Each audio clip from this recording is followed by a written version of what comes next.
પ્રભુજી video unavailable દેખાડે છે, જોઈને.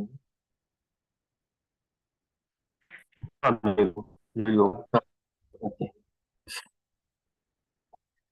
ઓકે, તો ચાલો આપણે શરૂ કરીએ. તો આમાં જે પ્રમાણે વર્ણવેલું છે, ડાયા માણસોએ સમજવું જોઈએ કે જ્ઞાનના વિકાસથી એક પરિણામ મળે છે. ડાયા માણસો એટલે ક્યાં માણસો? જે બહુ ભણેલા ગણેલા છે એ ડાયા માણસો કહેવાય? જે બહુ થોડું મૌન પાળે છે એ ડાયા માણસો કહેવાય? શું કહો છો આપ? ડાયા માણસો એટલે શું? ગુરુ આચાર્ય પ્રભુજી. ગુરુ અને આચાર્ય. ઓકે, બીજો કોઈ જવાબ આપણી પાસે? સાચું શું છે કે ખોટું શું છે એ સમજી શકે એવા. સાચું છું કે ખોટું શું છે, બરોબર. ઓકે, હજી કોઈ આપણને પરિભાષા? બંને જવાબ સાચા જ છે, આપણે જ કહી શકીએ. જી, ગુરુ પરંપરામાંથી આવતા હોય એવા લોકો. ગુરુ પરંપરામાંથી આવતા હોય, બરોબર. એ જ મોરલે જે પહેલા જવાબ મેળવ્યો એમાં જ છે કે આપણા ગુરુઓ, આચાર્ય, ગુરુ શિષ્ય પરંપરામાં જે આપણા એને કે ભાઈ આગળના જે લોકોએ સિદ્ધિ પ્રાપ્ત કરેલી છે એ લોકો બધા આવી જાય એમાં. અને ડેફિનેટલી જે પ્રમાણે લલિત પ્રભુજીએ પણ કીધું કે ભાઈ સાચા અને લલિત પ્રભુજી આપે શું જવાબ આપ્યો? સાચા અને સારા માટે ને? હાજી, સાચું શું છે ખોટું શું છે એ સમજી શકે. સાચું શું છે ખોટું શું છે, બરોબર. ઓકે, તો આમાં છે ને થોડુંક આપણે એડ કરીએ. ડેફિનેટલી પહેલો જવાબ છે એકદમ આપણે એપ્રોપ્રિએટ જવાબ છે કે ભાઈ આચાર્ય અને આપણા ગુરુજનો અને ગુરુજનો જે ગુરુ શિષ્ય પરંપરામાં જે આપણા બધા આવે છે બધા ડાયા માણસો છે. અને આજના સંદર્ભમાં આપણે થોડું ઘણું આપણે એ બી સમજી શકીએ કે ભાઈ સાચું શું છે અને સારું શું છે, અથવા તો સાચા અને ખોટા વચ્ચેનો તફાવત સમજી શકે, અને સાથે સાથે સારા અને ખરાબ વચ્ચેનો પણ તફાવત સમજી શકે. કારણ કે આજની તારીખમાં એવું છે ને કે એવું નથી કે ભાઈ દરેક સાચી ચીજ સારી હોય અથવા દરેક ખોટી ચીજ ખરાબ હોય. કોઈ દાખલો આપી શકે આવી રીતે આના માટે? ઘણી વાર છે ને ખોટું પણ છે ને ક્યારેક ક્યારેક એ સામેવાળા માણસ માટે સારું હોય છે. આપણે કેવી રીતે સમજી શકીએ આને? તમે કહેશો કે ભાઈ ખોટું બોલવું એ કેવી રીતે સામેવાળા માણસ માટે સારું હોય? પ્રભુજી, અસ્વસ્થતામાં વાળો કિસ્સો આવે એમાં. અશ્વત્થામાનો કિસ્સો, હા, એ તો આવી શકે. બિલકુલ. આપણે શું ત્યારે આજકાલના ટાઈમ પ્રમાણે લેવાનું છે, કારણ કે હવે આ જે 3 મંત્ર જે છે ને 10 અને 11 અને 12, ડેફિનેટલી આપણે આમાં જે ભાવાર્થ છે જે બધું આપણને સમજાવવા છે એ તો સમજશું, પણ પ્રેક્ટિકલ લાઈફમાં આજની તારીખમાં કલયુગમાં આપણે એને કેવી રીતે ઇન્ટરપ્રેટ કરીને આપણી લાઈફમાં એને કેવી રીતે ઉતારવાનો છે એના ઉપર કહીએ ને કે બહુ વધારે સ્ટ્રેસ છે. કારણ કે થિયોરેટિકલી આપણે આ 3 ચીજને સમજી જાય કે ભાઈ ચાલો આચાર્ય લોકોએ કીધું આપણે માનવું જોઈએ અને આપણે આચરવું જોઈએ, અને સાચા અને સારા વચ્ચે શું છે તફાવત એ બધું બી આપણે જાણી લીધું. પણ પ્રેક્ટિકલ લાઈફમાં કેટલું આપણે રિલેવન્ટ અને ઇમ્પ્લિમેન્ટ કરી શકીએ છીએ ને એ બહુ વધારે જરૂરી છે. આપણે જે વિનીતા માતાજી. હરે કૃષ્ણ પ્રભુજી. મેં એવું કહી શકાય કે કોઈ કઈ ખોટા રસ્તે જતા હોય, એનું ત્યાં નુકસાન થવાનું હોય, આપણને ખબર હોય, પણ એને અત્યારે સાંત્વના આપવા આપણે એને કહીએ કે ના તું બરાબર છું. આપણને બી ખબર છે કે એને ત્યાં ગયા વગર ચાલે એવું નથી, જવું જ પડશે, પણ અત્યાર માટે એને સારું લગાડવા માટે આપણે એવું કહી શકીએ કે ના તું બરાબર જઈ રહ્યું છું, કે એવું થઈ શકે પ્રભુજી? એટલે કે ટેમ્પરરી તમે એને સારું લગાડવા માટે એમ કહેવા માંગો છો કે ભાઈ આપણે ખોટું બોલીએ. ચાલો હા. એક દાખલો આ મેળો આપણને. હજી એવો કોઈ દાખલો મળી શકે કે ભાઈ ખોટું આપણે બોલ્યો પણ એ સામેવાળા વ્યક્તિ માટે સારું છે? જો એક દાખલો લઈએ આપણે, કે માની લ્યો એક થોડોક કે નહીં કે મિડલ વયનો માણસ વ્યક્તિ છે, એપ્રોક્સિમેટલી 35-40 વર્ષની ઉંમર છે. એ ડોક્ટર પાસે એકવાર ક્યારેક ચેકઅપ કરાવવા આવે અને ખબર પડે કે ભાઈ એને કેન્સર છે. ત્યારે શું કરે ડોક્ટર?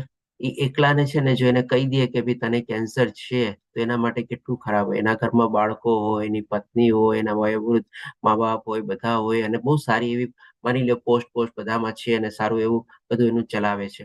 કેવું એને આઘાતજનક લાગે.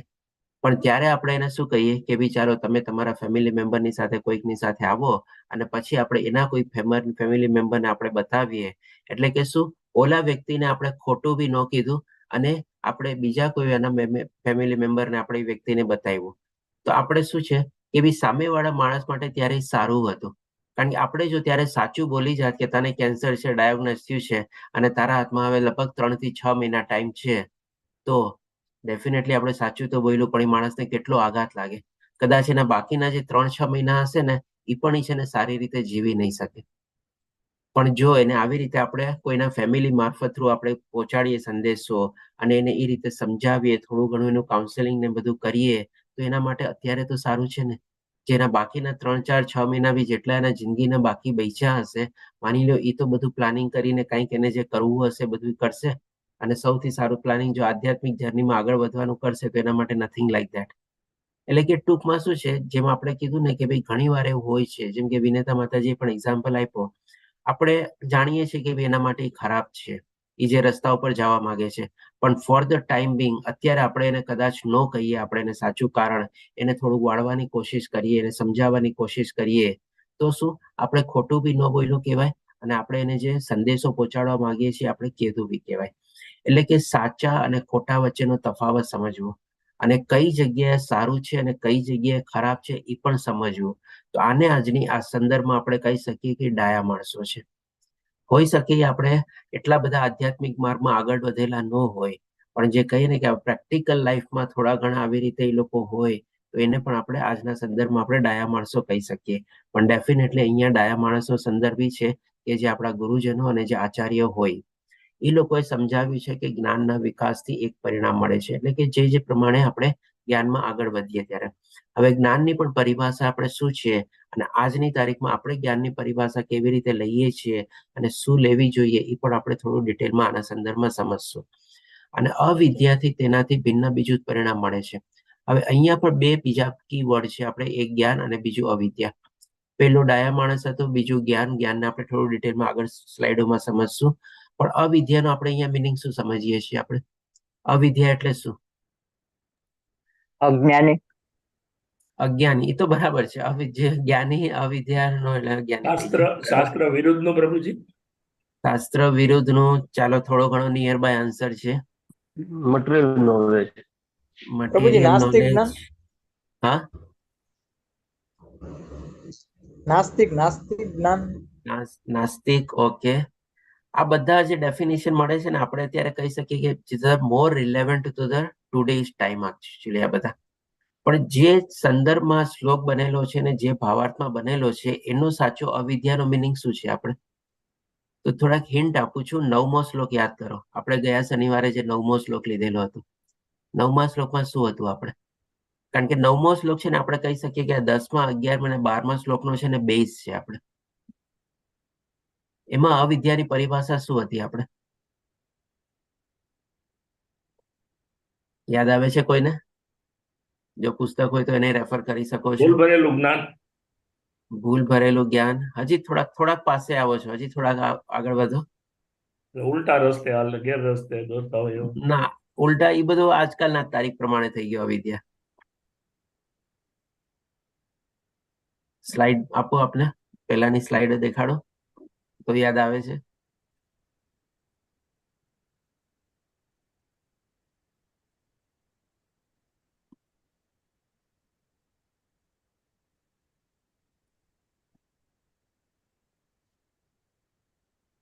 જે વિશાલ પ્રભુજી થોડુંક હજી હિન્ટ આપી દીધી છે મેં, થોડુંક દિમાગ કસો. પ્રભુજી ભૌતિક પ્રગતિ. ભૌતિક પ્રગતિ એ તો બરાબર છે આજના સંદર્ભમાંથી. જો આ પ્રકારે આપણે અવિદ્યાનું અહીંયા ડેફિનેશન લેવાની છે. મોસ્ટલી આપણે કહીએ ને કે બ્રહ્મવાદી, શૂન્યવાદી, નિરાકારવાદી, નિર્વિશેષવાદી, એના સંદર્ભમાં અહીંયા અવિદ્યા અને જ્ઞાનનો તફાવત સમજાવવામાં આવેલો છે. એટલે કે ડેફિનેટલી આપણે આ જે છે શ્લોક દ્વારા જે અવિદ્યાનો આપણે ઇન્ટરપ્રિટેશન આપણે જો કહીએ તો એના સંદર્ભમાં છે કે ભાઈ આપણે શૂન્યવાદી, નિરાકારવાદી, નિર્વિશેષવાદીમાં એ લોકો જે જ્ઞાન ધરાવતા હોય છે એ લોકો તરફ, કે ભાઈ એ લોકો ને ઘોર અંધકારમાં જાય છે અથવા તો બીજું જ પરિણામ મળે છે. આપણે જે 9મા અધ્યાયમાં ડિટેલમાં કવર કરેલું હતું. હવે આપણે સમજીએ કે આ એટલે કે બેઝ પાયો આ થઈ ગયો કે ભાઈ ડાયા માણસો એટલે કે ભાઈ શાસ્ત્રો પ્રમાણે આપણે જે લોકો ગુરુ શિષ્ય પરંપરામાં આવતા હોય અથવા તો આચાર્ય અને ગુરુજનો, જ્ઞાનની પરિભાષા થઈ ગઈ કે જેને આધ્યાત્મિક જ્ઞાન કેળવેલું છે એ, અને આધ્યાત્મિક પણ જ્ઞાનમાં પણ શું કે ભાઈ જે લોકો ભગવાનની ભક્તિમાં સાકાર રૂપમાં પ્રવૃત્ત થયેલા છે એ, અને અવિદ્યાનો મતલબ શું તો કે ભાઈ નિરાકારવાદી અને નિર્વેશવાદી, શૂન્યવાદી. અને આ સંદર્ભમાં આપણે એટલે કે કહીએ ને કે ભાઈ બેઝ મિનિંગ આ છે, પણ આ ત્રણેય ચીજને આપણે જોશું કે હવે આજની તારીખમાં કેવી રીતે આપણે એને કનેક્ટ કરી શકીએ છીએ. તો સૌ પ્રથમ પહેલા આપણે જોઈએ કે જ્ઞાનની પરિભાષા રૂપે તો ભગવાને જે આપણને 13મા અધ્યાયના 8 થી 12 શ્લોકમાં બતાવ્યું હતું કે ભાઈ 20 ચીજ બતાવે છે અને કહે છે કે આ જ જ્ઞાન છે, આના સિવાય બધું અજ્ઞાન છે. તો હવે આપણે એ સમજીએ.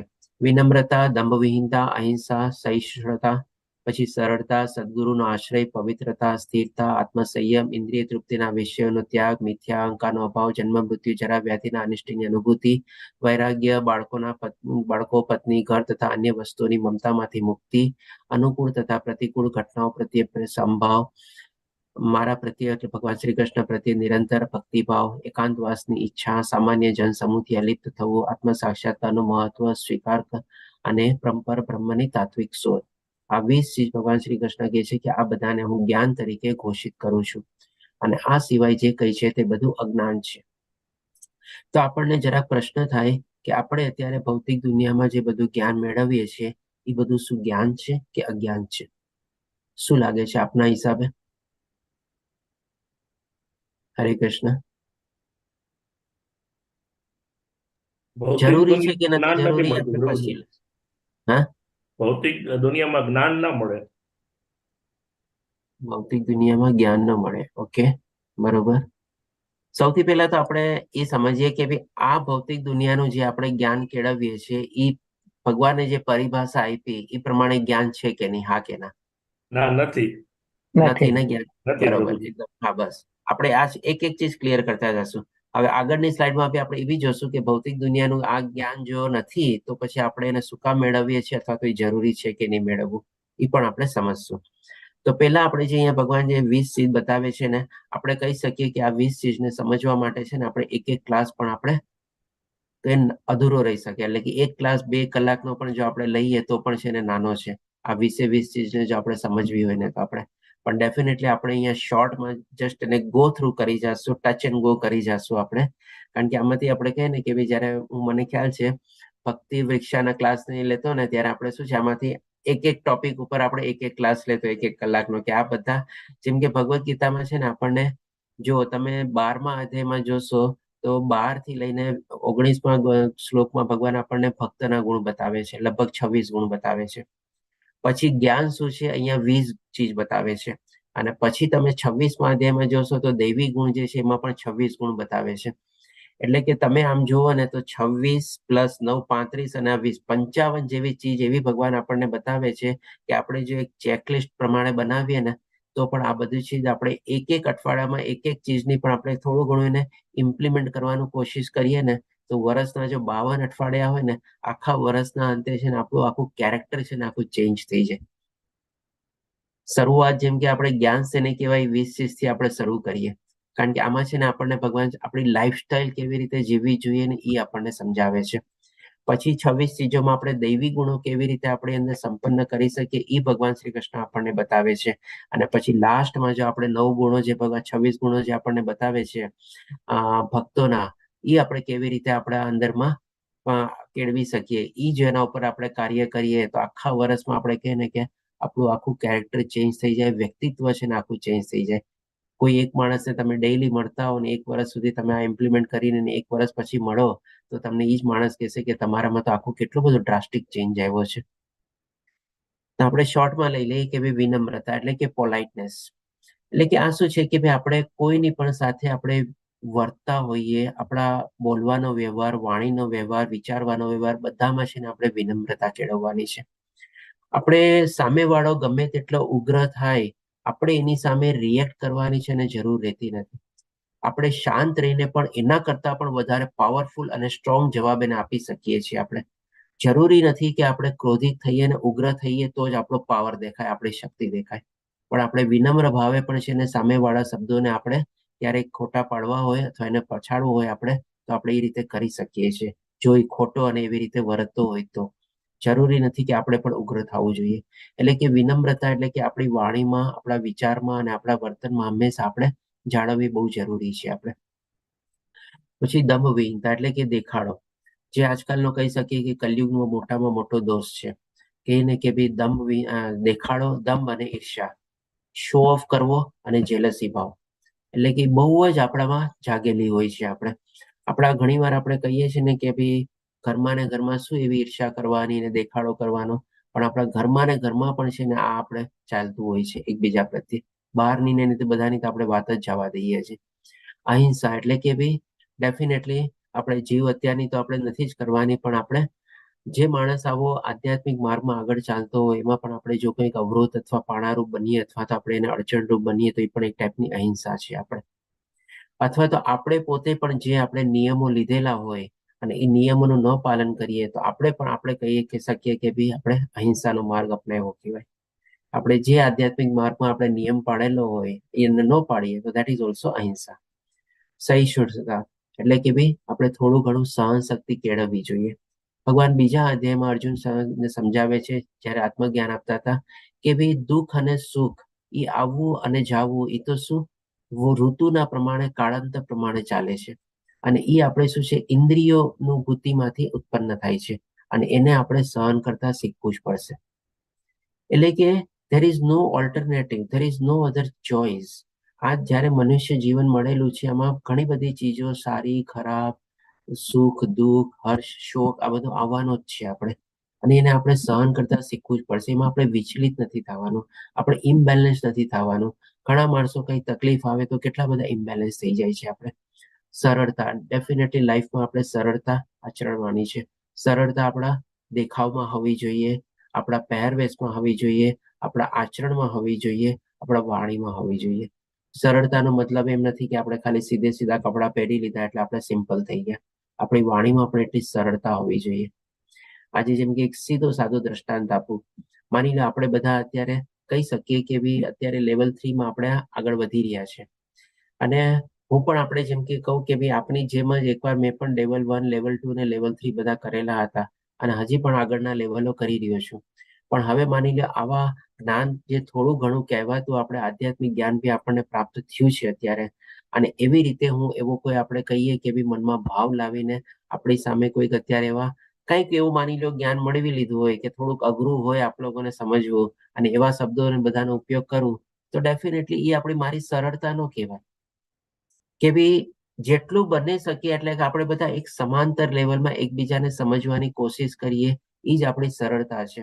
આપણે ઘણીવાર આપણા કરતા બહુ જ્ઞાની માણસો સાથે વાત કરતા હોઈએ, આપણને લાગે જ નહીં આટલો બધો જ્ઞાની છે, આપણી સાથે એટલી સરળતાથી વાત કરે કે હા બરાબર છે, આ પણ મારા જેવો જ છે. તો જ છે ને આપણે કહીએ ને કે ભાઈ આપણે જ્ઞાન બી છે ને પાસ ઓન થાય છે.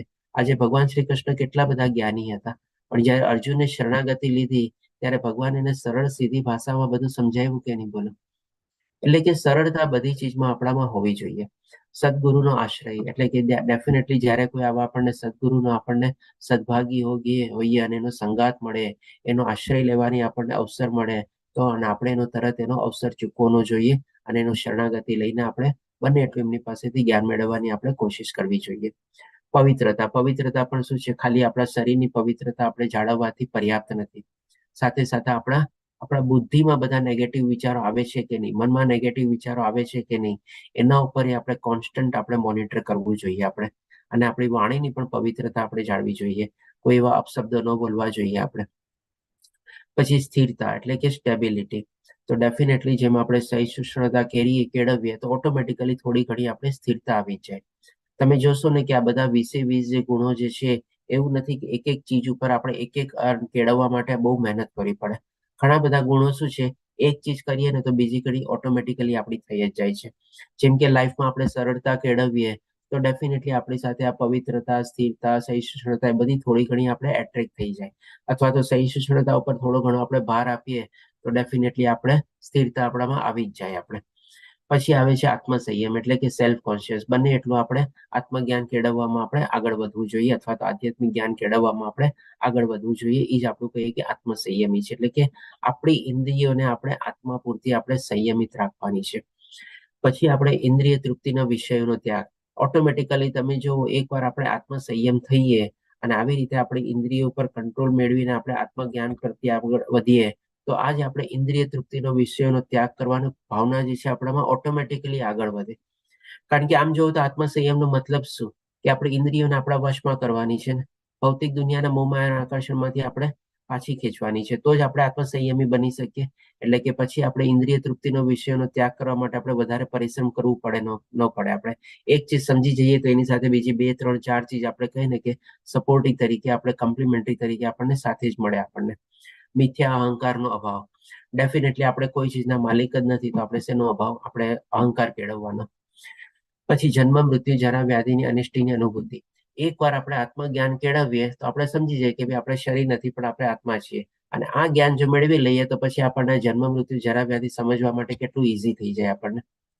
આજે આપણને કોઈ કહે કે ભાઈ મરવાનું તો છે જ એક દિવસ, ચાલો મરવાનું છે એટલે એ પ્રમાણે તમે આ પ્રમાણે વર્તો તો આપણને કેટલું ડિફિકલ્ટ લાગે છે. આપણે સ્ટાર્ટિંગમાં એક્ઝામ્પલ લીધો કે ભાઈ તમને કેન્સર છે, તમારા હાથમાં 6 મહિના છે, તમારે મરવા. ભાઈ માણસ તો જાણતો હતો જ ને પહેલેથી જ કે મરવાનું છે જ, પણ અત્યારે એને આપણે કહી દઈએ કે કેન્સર છે ને તારે મરવાનું છે તો એને કેટલું કઠોર લાગે, કેટલું આકરું લાગે.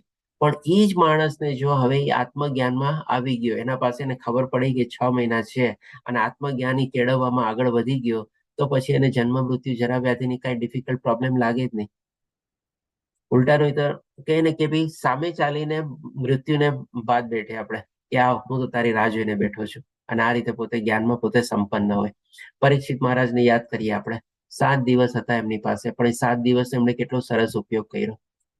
એને ખબર જ ન પડી કે ક્યારે એનો જીવ એમનામાંથી ભગવાનની પાસે પહોંચી ગયો. આપણે એટલે કે આવી રીતે જન્મ મૃત્યુ જરા વ્યાધિની અનિષ્ટની અનુભૂતિ આપણે સેપરેટલી જો આપણે કેળવવા જઈએ કે કાલે મરવાનું છે મારે તો કેવો આપણો સેડ ટાઈમ આવી જાય. પણ આવી રીતે જો આત્મસંયમ કેળવીએ તો આ 4 ચીજ આપણને સમજવાની જરૂર જ ન પડે, ઓટોમેટિકલી આપણા જ્ઞાનમાં કેળવાઈ જાય. પછી વૈરાગ્ય. હવે ઇન્દ્રિય તૃપ્તિ વિષયનો ત્યાગ જેવો આપણે ડેવલપ કર્યો તો ઓટોમેટિકલી આસ્તે આસ્તે વૈરાગ્ય આપણને કેળવાય જ જાય. એના પણ માટે આપણે અલગ મહેનત ન કરવી પડે. અને આવી રીતે જ્યારે વૈરાગ્ય કેળવાઈ જાય ત્યારે બાળકો, પત્ની, ઘર તથા અન્ય વસ્તુની મમતામાંથી મુક્તિ ઓટોમેટિકલી જ જાગી જાય. આપણે જોજો અલગ અલગ આપણો લાઈફનો સ્પેન હોય. આપણા નવા લગ્ન થાય આપણે કે 25-30 વર્ષની ઉંમરમાં લગ્ન થાય, 15-20 વર્ષનો ગાળો આપણને કેટલું બધું એન્જોય કરવાનો ને બધો આપણને શોખ હોય. પણ હવે એક ટાઈમ જ્યારે લાઈફમાં આપણે આ જ્ઞાન પ્રત્યે આગળ વધીએ, માની લો 50 વર્ષની ગ્રસ્ત આપણે જીવન ભોગવી લીધું, ભગવાનની આપણા ઉપર કૃપા થઈ કે હવે આપણે આ જ્ઞાનમાં આગળ વધવું છે કારણ કે એમની કૃપા વગર આપણે વધી જ ન શકીએ.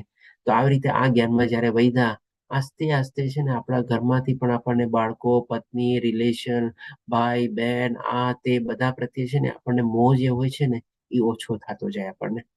એ પણ આપણે કહીએ ને કે ઓટોમેટિકલી જ આપણે અંદરથી આ વૈરાગ્ય જ્યારે જાગે ત્યારે આ બધી એની ચીજની આપણે અનુભૂતિ કરી શકીએ.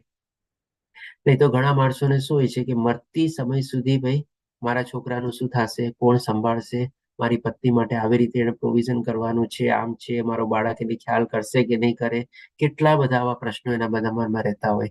પણ જ્યારે એકવાર ખબર પડી જાય કે આ બધું કાંઈ નથી, આપણે આ બધા સંબંધો ટેમ્પરરી છે, આપણે કર્મની ગતિ પ્રમાણે બધા સાથે અલગ અલગ પ્રમાણે સમયગાળા માટે આપણે બંધાયેલા છીએ. આપણે કંઈક લેણા દેવી હશે અને એ લેણા દેવી આપણે ચૂકવવા માટે જ અહીંયા આવેલા છીએ આપણે. બાકી અધરવાઇઝ આપણી આત્મા તો સનાતન છે અને સત્યચિત આનંદરૂપ છે. આપણે આવું જ્યારે જ્ઞાન કેળવી લઈએ તો આ બધી ચીજોમાંથી મોહ વસ્તુ આપણને હટી જ જાય. આના સંદર્ભમાં આપણે એક એક્ઝામ્પલ આપીશ. જેમ કે માની લો આપણે કોઈ પણ તમે 5 ચીજ લ્યો, વસ્તુઓ તમારી લાઈફની જ કે જે 5 ચીજો વસ્તુઓ પ્રત્યે તમને આજથી 5-10 વર્ષ પહેલા કેટલું આકર્ષણ હતું. એવી જ રીતે 5 વ્યક્તિના નામ લ્યો કે જેની સાથે તમારી સાથે કેટલું બધું એનું સાથે એટેચમેન્ટ હતું. એવી જ રીતે 5 જગ્યા લ્યો કે તમને એ જગ્યાએ જાવું અને એ જગ્યાએ તમને એવું કેટલું ગમતું ત્યાં.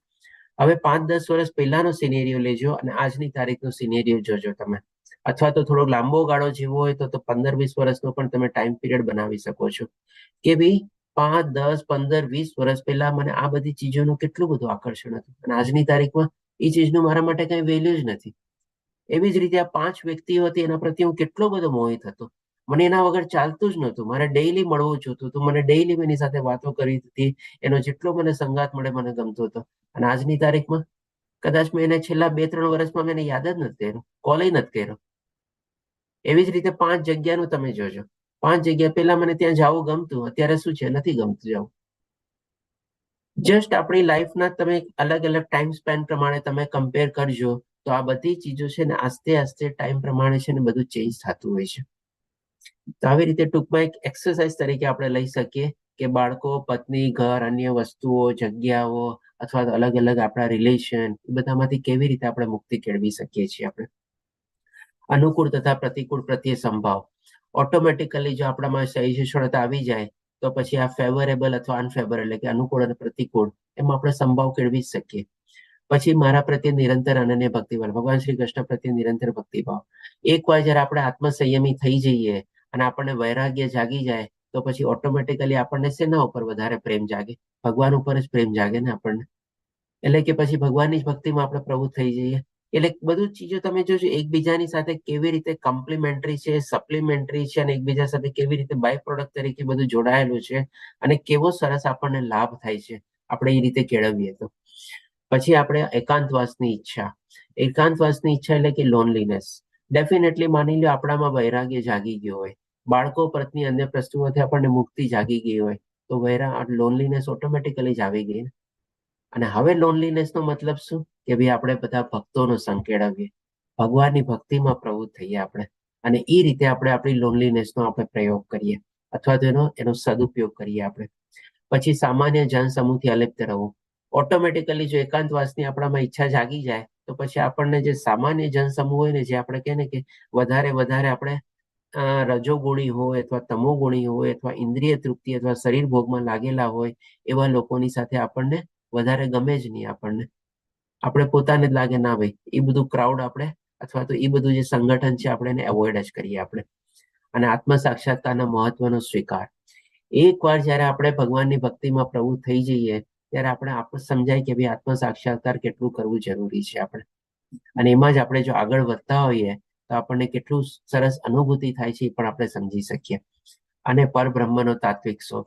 એટલે કે હવે જયારે આ બધી ચીજ સમજી ગયા હોઈએ ત્યારે આપણે પછી કહી શકીએ કે ભાઈ આપણા જીવનનું એકમાત્ર લક્ષ્ય શું થયું? તો કે હવે ભગવાનને પ્રાપ્ત કરવું, બસ ભગવાનના ધામમાં જવું અથવા તો ભગવાનની નિરંતર ભક્તિમાં આપણે પ્રવૃત્ત થયેલા રહેવું.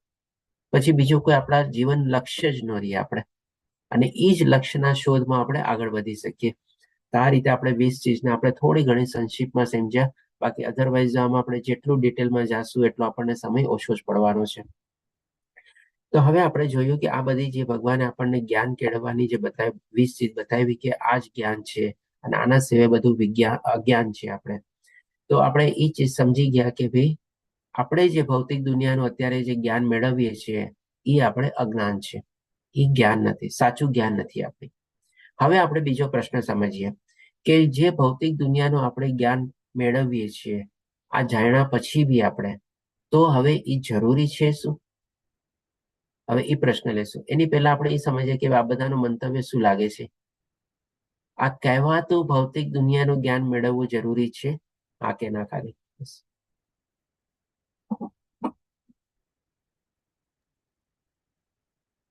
શું કહો છો આપ બધા? આપણામાંથી ઘણા લોકોએ એવી સારી એવી પ્રોફેશનલ ડિગ્રી બી અચીવ કરેલી હશે. ના ના પ્રભુજી, ના જાણવું જોઈએ. એટલે જરૂરી નથી, તમારો મતલબ ના એમ છે? એટલે અમુક આપણા પ્રોફેશનલ નું હોય તો એ જાણવું જોઈએ, બાકી બીજું એક્સ્ટ્રા ના જાણવું જોઈએ. એક્સ્ટ્રા નું જાણવી જોઈએ, બરાબર. ઓકે, ધન્યવાદ હીર માતાજી. હરે ઓકે, કૃષ્ણ પ્રભુજી. જી પ્રભુજી બોલો, જી માતાજી બોલો. પ્રભુજી, આપણે ભૌતિક દુનિયામાં રહેવા, જો આપણે સંન્યાસ લઈ લઈએ તો જુદી વસ્તુ છે, બાકી ભૌતિક દુનિયામાં જો આપણે રહેવાનું હોય અને ગૃહસ્થમાં રહીને આપણે ભક્તિ કરવાની હોય તો આપણે એ જ્ઞાન જરૂરી છે. જ્ઞાન જરૂરી છે, બરાબર. ઓકે, કહેવાતું ભૌતિક દુનિયાનું જ્ઞાન, બરાબર, સમજી ગયા. ચાલો, ઓકે. જીવેશ્વર પ્રભુજી, આપનું શું મંતવ્ય છે? આપની પાસે તો પ્રોફેશનલ ડિગ્રી છે બધું. યસ પ્રભુજી, એ જ્ઞાનનો ઉપયોગ આપણે આપણી સ્પિરિચ્યુઅલ જર્નીને પ્રોપોગેટ કરવા માટે યુઝ કરતા હોય તો એ જરૂરી છે. કે માની લો કે વૈષ્ણવ સેવા કે એવી રીતે તમે ગુરુની સેવા કરતા હોય, માની લો કે કોઈ ડોક્ટર છે તો કોઈનું વૈષ્ણવનું કોઈ ઓપરેશન છે, એવી રીતે કે પછી એવી રીતે એમાંથી મળેલી જે લક્ષ્મીની સેવાને પણ આપણે વ્યવસ્થિત રીતે ઉપયોગ કરી શકાય, એના માટે વ્યવસ્થિત ગણાવી શકાય, જરૂરી ગણાવી શકાય. હરે કૃષ્ણ. સરસ જવાબ કે ચાલો આપણે ઈ જ્ઞાનને આપણે કૃષ્ણભાઈ ભાવના યુક્ત, ટૂંકમાં ઇન શોર્ટ કહેવાનો મતલબ એ કે જો ઈ તરફ આપણે વાળીએ અને એમાં ઉપયોગ કરીએ તો ઈ જ્ઞાનનો આપણે સદુપયોગ કર્યો કહેવાય, અને ઈ જ્ઞાન મેળવવું જરૂરી બી છે. વિજય માતાજી, આપ શું કહો છો? આપ પણ સીએ ક્વોલિફાઈડ છો. હરે કૃષ્ણ પ્રભુજી. હરે કૃષ્ણ. હા, મટીરિયલિસ્ટિક જ્ઞાન એ ખોટું નથી અગર એ કૃષ્ણની સાથે એસોસિએટ કરી દેવાનું, તો કારણ કે એ બીજા જીવની પ્રોગ્રેસને અપલિફ્ટ કરવામાં હેલ્પફુલ થઈ શકે. ઓકે, સરસ. ચાલો, મોરલેસ એ જવાબ મેળવો આપણને. અમરસિંહ બાપુજી, આપનો શું જવાબ છે? આપ બી મારા ખ્યાલ એન્જિનિયર છો. જી પ્રભુજી, એ જ છે કે ભૌતિક જ્ઞાન તો જરૂરી જ છે, કારણ કે આપણે સ્પિરિચ્યુઅલ લેવલ માટે તો ખૂબ જ જરૂરી છે. હરે કૃષ્ણ. હરે કૃષ્ણ. ઓકે, સરસ. ચાલો, જી અનિતા માતાજી. હરે કૃષ્ણ પ્રભુજી. આપણે NOD માં શીખી ગયા ને પ્રભુજી કે જ્ઞાન કર્માદિ અનાવૃતમ, એટલે જે જ્ઞાન અને કર્મ આપણને સ્પિરિચ્યુઅલ લાઈફ થી દૂર લઈ જાય છે એનાથી આપણે અનવતમ થવું જોઈએ. હરે કૃષ્ણ પ્રભુજી. ઓકે, આ પણ સરસ જવાબ છે. એટલે જે જ્ઞાન દૂર લઈ જતું હોય પણ ઈ જ્ઞાન જો નજીક લાવતું હોય તો ખોટું નથી, અથવા તો આપણે અધરવાઇઝ લઈએ એનો મિનિંગ. પણ જો ઈ જ્ઞાન આપણને દૂર લઈ જતું હોય તો એ ખોટું છે. સાચી વાત છે, બરોબર છે. ઓકે, ચાલો આપણે બધાનો, ઘણા બધા લોકોનો આપણે ઓપિનિયન જાણ્યો અને શું એ લોકોનું મંતવ્ય પણ છે એ બી આપણે જાણ્યો. તો હવે અહીંયા આપણે સમજીએ કે ભાઈ અવિદ્યા વિરુદ્ધ વિદ્યા. હવે અહીંયા જે આપણે અવિદ્યાનો મિનિંગ જે છે એ શું છે કે ભાઈ એક જાતનું આપણે કહીએ કે ભાઈ ભૌતિક દુનિયાનું પણ જ્ઞાન નથી કેળવતા કોઈ. અવિદ્યાનો બેઝ મિનિંગ તો આપણે જાણી ગયા, નિરાકાર, નિરીશ્વર, શૂન્યવાદી ને બધું. પણ અહીંયા આપણે અવિદ્યાનો થોડો ઘણો આપણે એક્સટેન્ડેડ રૂપમાં લઈએ આપણે કે ભાઈ જે ભૌતિક દુનિયાની પણ આપણે કહી શકીએ કે ભાઈ અવિદ્યા કેળવે છે અથવા તો જ્ઞાન નથી કેળવતા. અને જે લોકો બીજા છે કે ભાઈ ભૌતિક દુનિયાનું પણ થોડું ઘણું જ્ઞાન કેળવે છે. તો આ બે વચ્ચે શું ડિફરન્સ છે, કેવી રીતે એ લોકો કેવી ભાવનાથી કેળવે છે, તો એ આપણે સમજીએ. હવે સૌથી પહેલા મનુષ્ય તત્વજ્ઞાની થવું જોઈએ, એટલે કે આ છે આપણો બેઝિક નેચર. આધ્યાત્મિક જ્ઞાન, તત્વજ્ઞાન, આત્મજ્ઞાન, આ બધું આપણે કહી શકીએ કે બંડલના પેકેટમાં આપણે શોર્ટ ફોર્મમાં આપણે સમજી લઈએ કે આપણે ઈ જ્ઞાન તો કેળવવું જ જોઈએ. ઈ જ્ઞાન વિના આપણા મનુષ્ય જીવનનો આપણે ઉદ્દેશ મેળવી જ ન શકીએ. હવે ભૌતિક જ્ઞાન નહીં પરંતુ આધ્યાત્મિક જ્ઞાનની બાબતમાં સંશોધન કરવું જોઈએ. તો અહીંયા શું છે, સંશોધનનો મિનિંગ આપણે થોડો ડિટેલમાં સમજી લઈએ અને ભૌતિક જ્ઞાન અને આધ્યાત્મિક જ્ઞાનનો તફાવત આપણે હવે સમજી ગયા છે. આજે શું છે, ઘણા લોકો એવા મોટા મોટા સાયન્ટિસ્ટને હોય છે કે જે ભૌતિક જ્ઞાન વિશે છે ને બહુ ઊંડું સંશોધન ને બધું કરે છે. અને એ સંશોધન કરીને પણ પછી એ લોકોનો ઉદ્દેશ શું હોય છે તમારે કે ભાઈ આપણે કહી શકીએ કે અસુરી ટાઈપનું એ લોકો આપણને સંશોધન કરે છે. જેમ કે આપણે કદાચ આના પહેલા ક્યારેક ડિસ્કસ કરેલું હશે કે આજની તારીખમાં એવા ઘણા બધા સાયન્ટિસ્ટ લોકોને બધા જે છે કે જ્યાં મોટા મોટા એવા હથિયારો છે, બોમ્બ છે, આવું બધું આવિષ્કાર કરવામાં છે ને પોતાનું જીવન ગાળી નાખે છે. તો આમાં બધામાં એ લોકોએ જે સંશોધન કરેલું હોય, અથવા જો આજની તારીખમાં આપણે કહીએ કે ભાઈ સો કોલ્ડ આપણે જે સાયબર ક્રાઇમ છે, એમાં પણ જે લોકો ટેકનોલોજીમાં એક્સપર્ટ હોય છે ને એ લોકો પણ છે ને એવા જે એક્સપર્ટ લોકો છે ને એ જ આવા સાયબર ક્રાઇમમાં છે ને કંઈક એક પાર્ટ રૂપે બને છે અને એ રીતેમાં એ લોકો સંશોધનને બધું કરે છે. હજી એને થોડુંક બીજા સેન્સમાં લઈએ, જેમાં આપણે આમાં બધા વાયરસ લાગેલા હોય છે ને, તો એ વાયરસ પણ છે ને એવા જે ટેકનોલોજીના જે એક્સપર્ટ હોય છે ને એને જ ગોઈતા હોય છે અને એ જ પછી છે ને બધાને ફેલાવે છે. આ બધું પણ એક જાતનું કહી શકીએ ને આપણે. એવું નથી કે ખાલી સાયન્ટિસ્ટ લોકો જ આવા બધા સંશોધન કરે છે.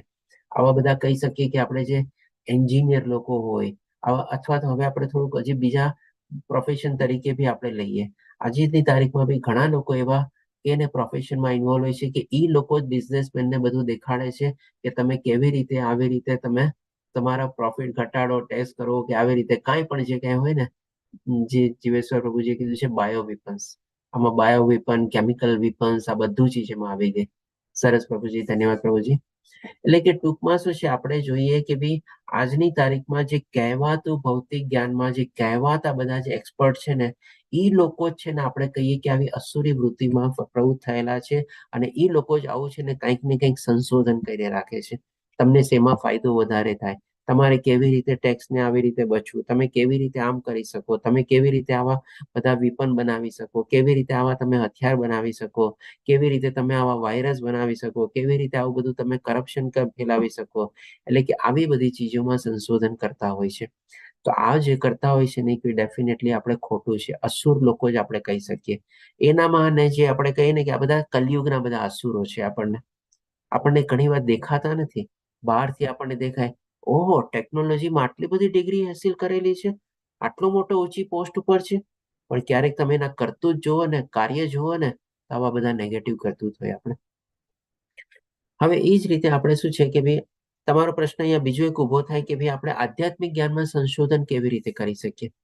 ડેફિનેટલી હવે આધ્યાત્મિક જ્ઞાનમાં સંશોધન કરવાની આપણી એવી કોઈ કેપેસિટી છે નહીં, આપણી એવી કોઈ લાયકાત અથવા કાબેલિયત બી નથી કે આધ્યાત્મિક જ્ઞાનમાં આપણે આવું રિસર્ચ કરી શકીએ. આપણે તો ખાલી આધ્યાત્મિક જ્ઞાનને જો થોડું ઘણું સમજી બી લેશું ને તો પણ આપણા માટે છે ને આ મનુષ્ય જીવન પર્યાપ્ત છે. આપણી પાસે એવી શક્તિ નથી. જેમ કે આપણે એક દાખલો લઈએ, પ્રભુપાદજીને ભગવાન આપણે એક શક્તિ અવતાર તરીકે આપણે માનીએ છીએ. તો એમની પાસે એવી શક્તિ ને બધું હતું કે એમણે આટલા બધા પુસ્તકોને બધા લખ્યા, પુસ્તકોનું અનુવાદન કર્યું, ભાવાર્થ કર્યા, ટ્રાન્સલેશન કર્યા, કેટલું બધું એમણે કર્યું. તો એ કહી શકીએ કે આપણે સાચું સંશોધન કહેવાય. પણ આવું સંશોધન કરવાની શક્તિ કદાચ આપણામાં હોય ન હોય મને ખબર નથી. કદાચ જો આપણામાંથી એવા કઈ હોય તો બહુ જ સરસ છે આપણે, અને એને બધાને આપણે કે ને કે આવકારીએ છીએ આપણે. પણ ડેફિનેટલી આપણા બધામાં આવું કોઈ સંશોધન કરવાની શક્તિ હોતી નથી. તો આપણે ખાલી એને સમજવાની કોશિશ કરવાની છે. આવી રીતે આપણા ભક્તોનો આપણે સંગાત મેળવીને, આવા બધા આપણે ક્લાસીસ અથવા આપણા બધા પ્રવચન જે છે એને બધાનો લાભ લઈને, અને એ આપણું એક જાતનું કહીને કે આપણું સંશોધન છે. કારણ કે આપણે એ જ્ઞાનને જાણતા નથી અને આપણે એને સમજવાની કોશિશ કરીએ છીએ, તો that is also kind of સંશોધન થઈ ગયું. આપણે રિસર્ચનો મિનિંગ એમ નથી કે ખાલી તમે નવું આવિષ્કાર કરો અથવા નવી ચીજ પ્રગટાવો તો જ તમારું રિસર્ચ થઈ ગયું. રિસર્ચનો મતલબ એમ બી હોય છે, અથવા સંશોધનનો મતલબ એ બી હોય છે કે જે એક્ઝિસ્ટિંગ જ્ઞાન છે એમાં ઊંડા ઉતરવું અને એને આપણી અંદરમાં સમજણમાં આપણે ઉતારવું. તો that is also kind of સંશોધન. આપણે કારણ કે જે લોકો નવી ચીજ આવિષ્કાર કરતા હોય એ લોકો પણ જે એક્ઝિસ્ટિંગ ચીજ હોય એમાં પેલા ઊંડા ઉતરા હોય, ત્યારે જ એ લોકો નવી ચીજને આવિષ્કાર કરી શકે. એટલે કે આ ચીજે આપણે સમજી શક્યા કે ભાઈ આધ્યાત્મિક જ્ઞાનની બાબતમાં આપણે સંશોધન કરવું જોઈએ. હવે આધ્યાત્મિક જ્ઞાન એ કાયમી છે, જ્યારે ભૌતિક વિજ્ઞાનનો અંશ શરીરના અંશ સાથે આવે છે. આ ચીજ તો આપણને બધાને ક્લિયર છે. આજે આપણે ભગવદ્ ગીતાનું જ્ઞાન જે લઈએ છીએ એ અવિનાશી જ્ઞાન છે, જે ભગવાન આપણને ચોથા અધ્યાયમાં સમજાવેલું છે. એનો ક્યારેય નષ્ટ નથી થવાનો. અથવા તો આજની તારીખમાં પણ કોઈ આપણને 700 શ્લોકમાંથી એમ નથી કીધું કે ભાઈ આ એક શ્લોકમાં ઉમેરવો જોઈએ, અથવા આ એક શ્લોક એમાંથી બાદ દઈ દેવો જોઈએ, અથવા આ શ્લોકમાં સ્પેલિંગ મિસ્ટેક છે, આમાં પંક્ચ્યુએશન મિસ્ટેક છે, આમાં ગ્રામેટિકલ મિસ્ટેક છે. કોઈ એવી કોઈ મિસ્ટેક કાઢી શક્યું છે? નથી કાઢી શક્યું. ક્યાંથી નથી કાઢી શક્યું? કારણ કે ભગવાનમાંથી નીકળેલું છે, અને ભગવાન પૂર્ણ પુરુષોત્તમ પરમેશ્વર છે. તો એમાંથી જે નીકળેલું હોય એ પણ પૂર્ણ જ હોય, એમાં કોઈ ખોટખામ ન હોય. આપણે એવી રીતે આજની તારીખમાં જે આપણે જ્ઞાન લઈએ છીએ હંમેશા શું છે, એમાં અપગ્રેડેશન અને ચેન્જીસ થતું રહીએ છીએ. આપણે એક નાનકડું સોફ્ટવેર આપણા લેપટોપમાં નાખીએ છીએ તો એ હજી કઈ ને કે 2-3 મહિના ન ચાલે ત્યાં આપણને મેઇલ આવે, તમારા software need to be updated. આમાં ક્લિક કરો, ઇફ યુ અપડેટ નાઉ. બોલો, એટલે કે કન્ટિન્યુઅસલી આપણા મોબાઈલમાં કંઈક ને કંઈક આવા બધા મેસેજો ને બધું ચાલે જ આવતું હોય છે. એમાં અપગ્રેડેશન અને અપડેશન ચાલતું જ રહેતું હોય છે. આપણે પછી એવી રીતે પછી આપણે જોઈએ કે શ્રીલા ભક્તિ વિનોદ ઠાકુર એક મહાન આચાર્ય કહી ગયા છે કે ભૌતિક જ્ઞાનના બધા પ્રકારો માત્ર માયાવી શક્તિના બાહ્ય લક્ષણો છે, અને તેમની વૃદ્ધિ કરવાથી માણસ ગદર્ભના રૂપમાં પરિવર્તિત થાય છે. તો આ પ્રમાણે જે પ્રમાણે વિનોદ ઠાકુરે કીધેલું છે એ પ્રમાણે આપણે સમજીએ કે આજની તારીખમાં આપણે જે કહેવાતી આ બધી ડિગ્રીઓને બધું લઈએ છીએ, એ ડિગ્રીઓ મેળવીને આપણે શું કરીએ છીએ કે ભાઈ વધારે મહેનત કરશું, વધારે પ્રોગ્રેસ કરશું, વધારે પૈસા મળશે. એટલે કે એક જેમ ગધેડો હોય ને એના ઉપર બધા માલ સામાન લઈને કેટલી બધી મજૂરી કરતો હોય, તો આપણે પણ શું આવી બધી પહેલા તો આપણા ઉપર આપણી ડિગ્રીઓનો આપણો માલ સામાનનો બોજ લઈએ છીએ. પછી એ ડિગ્રીઓને આપણે આગળ વધવા માટે આપણે પ્રોગ્રેસ કરીએ છીએ. એમાં શું છે, આજની તારીખમાં એવું નથી કે એક જ્ઞાન મેળવી લીધું તે પરમાનન્ટ થઈ જવાનું છે. જેમ આપણે જાણ્યા કે ભૌતિક દુનિયાનું જ્ઞાનમાં ઓલવેઝ અપગ્રેડેશન જોવે છે. તો આજે જે કોઈ પણ ડિગ્રીઓ લીધેલી હોય એમાં આપણે શું રેગ્યુલરલી ઓલા જે કહે ને કે ભાઈ કંઈક CPE અવર્સ એવું કંઈક છે ને બધું કેળવવું પડે, કન્ટિન્યુઇંગ પ્રોફેશનલ એજ્યુકેશન. તો જ તમે અપડેટ થયા રાખો. તમારે કન્ટિન્યુઅસલી ચોપડા વાંચવા પડે, એમાં તમારે બધા અલગ અલગ બધી જગ્યાથી જે રિસર્ચ રિપોર્ટ હોય બધું વાંચવું પડે તો તમારે અપડેશન થાય, નહીં તો તમે પછી એક દિવસ આઉટડેટેડ થઈ જાઓ. એટલે કે આપણે ગધેડા આપણે પેલા ડિગ્રીઓનો બોજો લઈએ, પછી એને અપડેટ કરવા માટે ઓર આપણા પોતાના ઉપર આપણે એવો બોજો ઉપાડીએ, અને એ બોજો ઉપાડીને માની લો થોડા ઘણા લાઈફમાં આપણે આગળ વધ્યા હોઈએ તો એમાં પાછું શું આપણે એ નથી જે આપણને ફાયદો મળ્યો એટલે કે જે કહેવાતા ફળ મળ્યા હોય પૈસા રૂપી કે અથવા જે મળ્યું હોય એમાંથી પાછું શું કરીએ આપણે પાછું આપણે ઇન્દ્રિય તૃપ્તિ વધારવા માટે એમાં આપણે આગળ વધીએ. એટલે કે એક બોજો, ત્રીજો બોજો, ચોથો બોજો, એવી રીતે એક એક કરીને બોજા છે આપણે ગધેડાની જેમ પોતાના ઉપર લાદતો જતો હોય એવી રીતે આપણે પોતાના પીઠ ઉપર આપણે લાદતા જઈએ છીએ અને આપણું જીવન આપણે કાઢતા જઈએ છીએ. અને આપણને ખબર નથી હોતી કે આપણે તો ગધેડા જેવું જ કામ કરીએ છીએ ને. આટલી બધી ડિગ્રીઓ લીધી, હવે એને પાછું અપગ્રેડ કરો, એને અપડેટ કરો, ડેઈલી કંઈક ને કંઈક વાંચતા રહ્યો, પાછું કેરિયરમાં આગળ વધો, નહીં તો આટલી બધી ડિગ્રીનો ઉપયોગ શું? કેરિયર આગળ વધીને પૈસા મળે પછી એનો ઉપયોગ કરો ઇન્દ્રિય તૃપ્તિ અને શરીર ભોગ માટે, અલગ અલગ વસ્તુઓ વધારો, એની સાચવણી કરો, અંતલેસ એટલે કે એન્ડલેસ. તમારે એક બે આપણે ગધેડા જેવું જ કામ કરીએ છીએ. આ રીતે આપણને સમજાવે છે. તો ટૂંકમાં આપણે અહીંયા સમજી શક્યા કે ભાઈ ભૌતિક દુનિયાનું જે જ્ઞાન જે છે એ કેળવવું આપણે જરૂરી છે, બરાબર છે, પણ એટલું જ કેળવવું જોઈએ જેટલું આપણને એ આધ્યાત્મિક માર્ગમાં આગળ વધવા માટે મદદરૂપ થઈ શકે, અથવા તો આપણો સ્વધર્મ નિભાવવા આપણને મદદરૂપ થઈ શકે, અથવા તો આપણો જે નિયત કર્તવ્ય કર્મ હોય એ આપણને પાળવામાં આપણને મદદરૂપ થઈ શકે. એના સિવાય જે કાંઈ પણ આપણે મેળવીએ છીએ કહી શકીએ કે બધું આપણે ગધેડાની જેમ આપણે કામ કરીએ છીએ, બોજો ઉપાડીએ છીએ, બાકી કોઈ ચીજ આપણને કામમાં આવતી નથી. આજે આપણે તમે જોજો ઘણા લોકોએ 4, 5, 6 ડિગ્રી લીધેલી હોય, એ અમુક વર્ષો સુધી ડિગ્રીઓને કામમાં આવી, પછી શું એ ડિગ્રીઓનો મતલબ? એને કાંઈ મતલબ નથી રહેવાનો. જ્યારે માની લો રિટાયર થઈ ગયો, અથવા તો ઘણી ડિગ્રીઓ તો એવી છે ને કે એક પોતે એ ડિગ્રીના એક ફિલ્ડમાં ગયો, એને બાકી બધું એ ડિગ્રીમાં જે ભણેલું હોય ને કાંઈ ને કામમાં નથી લાગતું આખી જિંદગી, અને રિટાયર થયા પછી ડિગ્રી પણ એને કંઈ કામમાં નથી આવતી. એટલે કે ટૂંકમાં કહેવાનો મતલબ શું કે ભાઈ આવી રીતે જો આપણે ગધેડાની જેમ આવા બોજા આપણા ઉપર ચલાવતા રહેશું તો આપણને થશે? અલ્ટિમેટલી આપણે જે આધ્યાત્મિક જ્ઞાન કેળવવાનું છે એ આપણે નહીં કેળવી શકીએ. એટલે કે આ બધાનો આપણે લિમિટેડ ઉપયોગ કરવાનો છે, લિમિટેડ પર્પઝ માટે, લિમિટેડ ટાઈમ ફ્રેમ માટે અને લિમિટેડ ઓબ્જેક્ટિવ માટે. નો ડાઉટ જરૂરી છે, ભૌતિક દુનિયાનું જ્ઞાન પણ આપણે કેળવવું જોઈએ. આપણે એને આઉટરાઇટ આજની તારીખમાં રિજેક્ટ ન કરી શકીએ, પણ કેટલું કેળવવું, ક્યારે કેળવવું, કેવી રીતે કેળવવું એ આપણે લિમિટ બાંધવાની છે. આપણે ઘણા લોકોને તમે જોજો વિઝિટિંગ કાર્ડની પાછળ પોતાની પાછળ 2, 5, 6, 10 ડિગ્રીઓના પૂછડા લાગેલા હોય, એમાં પોતે પોતાનો બહુ ગૌરવ અનુભવતો હોય. આવો ગૌરવ અનુભવીને કોઈ આપણને મતલબ નથી થવાનો. શું લઈ જવાનો છે એની સાથે? એમાંથી કોઈ ડિગ્રીની હારે આવવાની છે? ઉલટાનું જોઈને આધ્યાત્મિક જ્ઞાન કેળવ્યું હશે ને તો એની સાથે જ હશે, કારણ કે આપણે જાણીએ છીએ કે આપણી આત્મા શું કેરી ફોરવર્ડ કરે છે. પછી હવે અવિદ્યા વિરુદ્ધ વિદ્યાને થોડુંક ઓર કન્ટિન્યુ રાખીએ. આજના સંદર્ભમાં થોડા ઘણા આપણે એક્ઝામ્પલની સાથે બી આપણે જોઈ લઈએ. આધુનિક શિક્ષણ પદ્ધતિ અને વિશ્વવિદ્યાલયમાં બ્રહ્મચર્ય અથવા આધ્યાત્મિક જ્ઞાન શીખવવામાં આવતું નથી. ડેફિનેટલી આપણને આજની તારીખમાં જે કહીએ ને કે બ્રહ્મચર્ય જે આપણે પાળવું જોઈએ એ આપણને શીખવવામાં આવતું નથી, પણ એનાથી ઉલટનું જ્ઞાન છે ને ઘણી વાર આપણને આપવામાં આવે છે. બ્રહ્મચર્ય એટલે કે લગભગ આપણે 25 વર્ષ સુધી આપણે પરિણિત ન થઈએ ત્યાં સુધી આપણે બ્રહ્મચર્ય પાળવું જોઈએ. તો આ તો આપણે થોડું ઘણું એ સેન્સમાં, લિટરલ સેન્સમાં સમજ્યા, પણ આજની તારીખમાં એનાથી છે ને ઉલટું થાય છે. આપણે આધુનિક શિક્ષણ પદ્ધતિમાં જો કહીએ ને આપણે જેમ કે બ્રહ્મચર્યનો ઉપર એટલે કે જે કે ને આપણે સેક્સ એજ્યુકેશન ને બધું, એના ઉપર છે ને ઘણી બધી મોટી મોટી ચર્ચાઓ થાય છે કે આપવું જોઈએ કે ન આપવું જોઈએ. આજની તારીખમાં ઘણા બધા એના ઉપર મૂવી બી બનેલા છે કે ભાઈ આપવું જોઈએ કે ન આપવું જોઈએ. તો આ રીતે શું ફાયદો?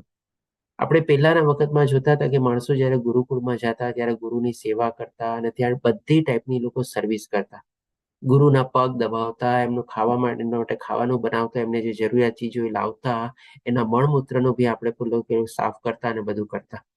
એટલે કે આપણે જેમ કે દાખલો લઈએ એ ટાઈમનો જમાનાનો, આજે પાંડવ અને કૌરવ લોકોનો, તો એ લોકો જે રાજ પરિવારના હતા તેમ છતાં પણ એ લોકો ગુરુ દ્રોણાચાર્યના આશ્રમમાં ગયા અને ત્યાં રાજ પરિવારના હોવા છતાં પણ આ બધી સેવા ત્યાં આપી. ગુરુને પણ સેવા આપી અને ગુરુના આશ્રમમાં બી સેવા આપી અને જ્ઞાન મેળવ્યું. અને આજની તારીખમાં શું આપણે જે કહીએ ને આ જે કહેવાતી સ્કૂલ કોલેજો છે ને એક જાતની કહીએ ને 5 સ્ટાર અને 7 સ્ટાર હોટલથી છે ને ઘણીવાર ઓછી નથી હોતી. એટલી બધી એમાં ફેસિલિટીઝ ને એમેનિટીઝ ને બધી સુખ સગવડો ને બધી આપવામાં આવેલી હોય છે. અને ઇવન આપણા મા બાપનો પણ ઘણીવાર આપણે દોષ કહી શકીએ.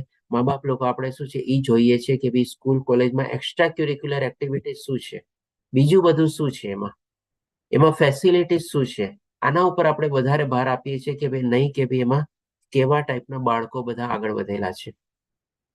અમે લોકો ભણતા ત્યારે અમને પોતાને ખ્યાલ છે, અમે લોકો ત્યારે એક ઓર્ડિનરી આપણે કહીએ ને કે ગુજરાતી સ્કૂલમાં અમે લોકો ભણેલા હતા અને અમારી સામે ઘણા બધા એવા ત્યારે, કારણ કે એ ટાઈમમાં તો છે ને નવો જે ઇંગ્લિશ સ્કૂલનો ટ્રેન્ડ હતો. I am talking about the year તમારે, મારો બર્થ 1970માં થયો એટલે કે 1975 થી અમે સ્કૂલમાં બેઠા. એટલે કે એ ટાઈમમાં હજી આપણે ત્યારે એટલી બધી ઇંગ્લિશ સ્કૂલો નહોતી, પણ હજી શરૂઆત હતી. એને નવો ટ્રેન્ડ હતો કે ભાઈ બાળકોને ઇંગ્લિશ સ્કૂલમાં બેસાડવા. હવે જે પણ કારણ હોય, પણ અમે લોકો કહીએ ને કે આજની તારીખમાં અમે સદભાગી છીએ કે અમે લોકો ગુજરાતી સ્કૂલમાં ભણેલા છીએ.